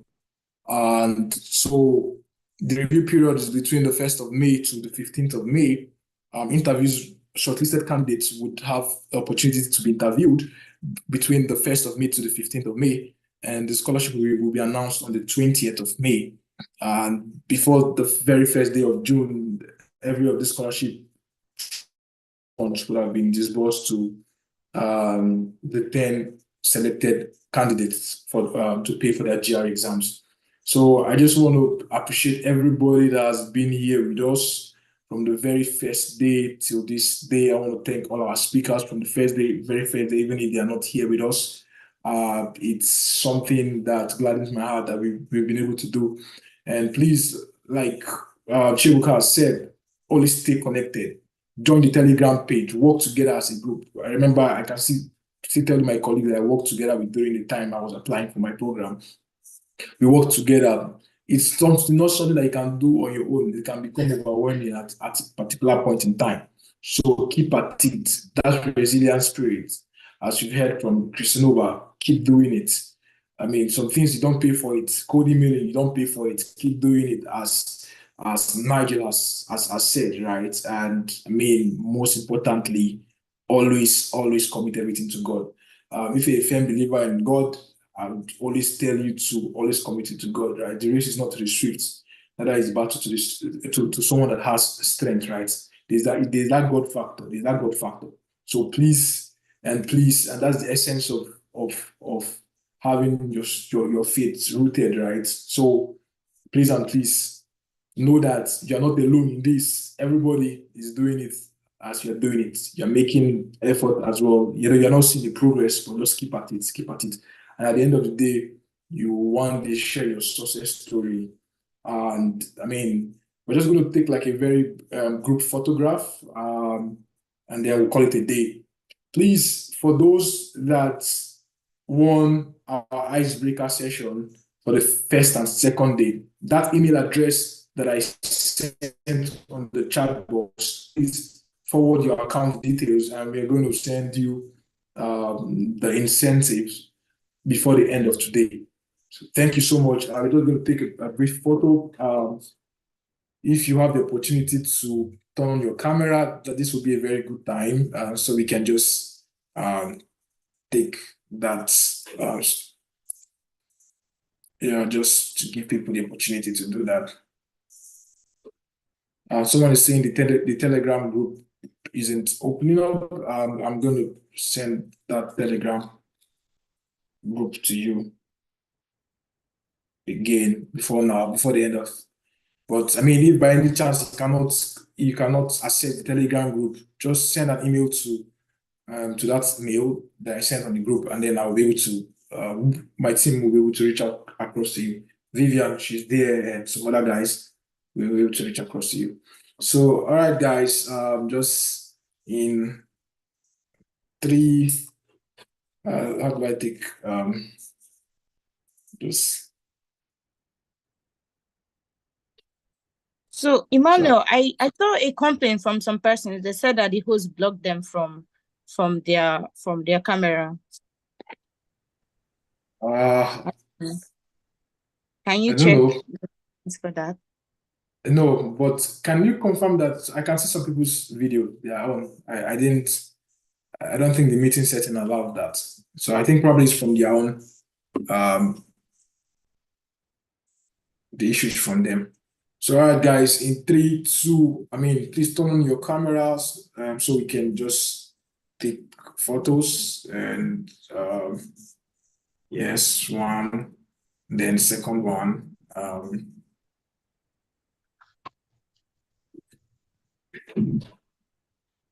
All right, guys, thank you so much. Please send your comments, and if this session has been impactful to you, we've gotten lots and lots of testimonials from the first, second, third day. So please send in your comments to that email address, and also we will be able to get them across to our speakers, and see you next year for our next year graduate school conference, and see you in this year as well in our subsequent events. And it's my prayer that every one of us will share a testimony in the future. Thank you very much. God bless every one of you. Bye-bye. Bye, guys.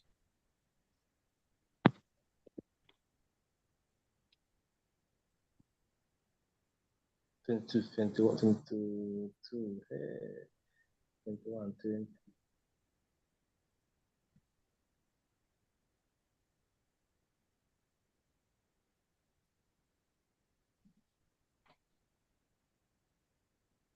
So name say man money na for say.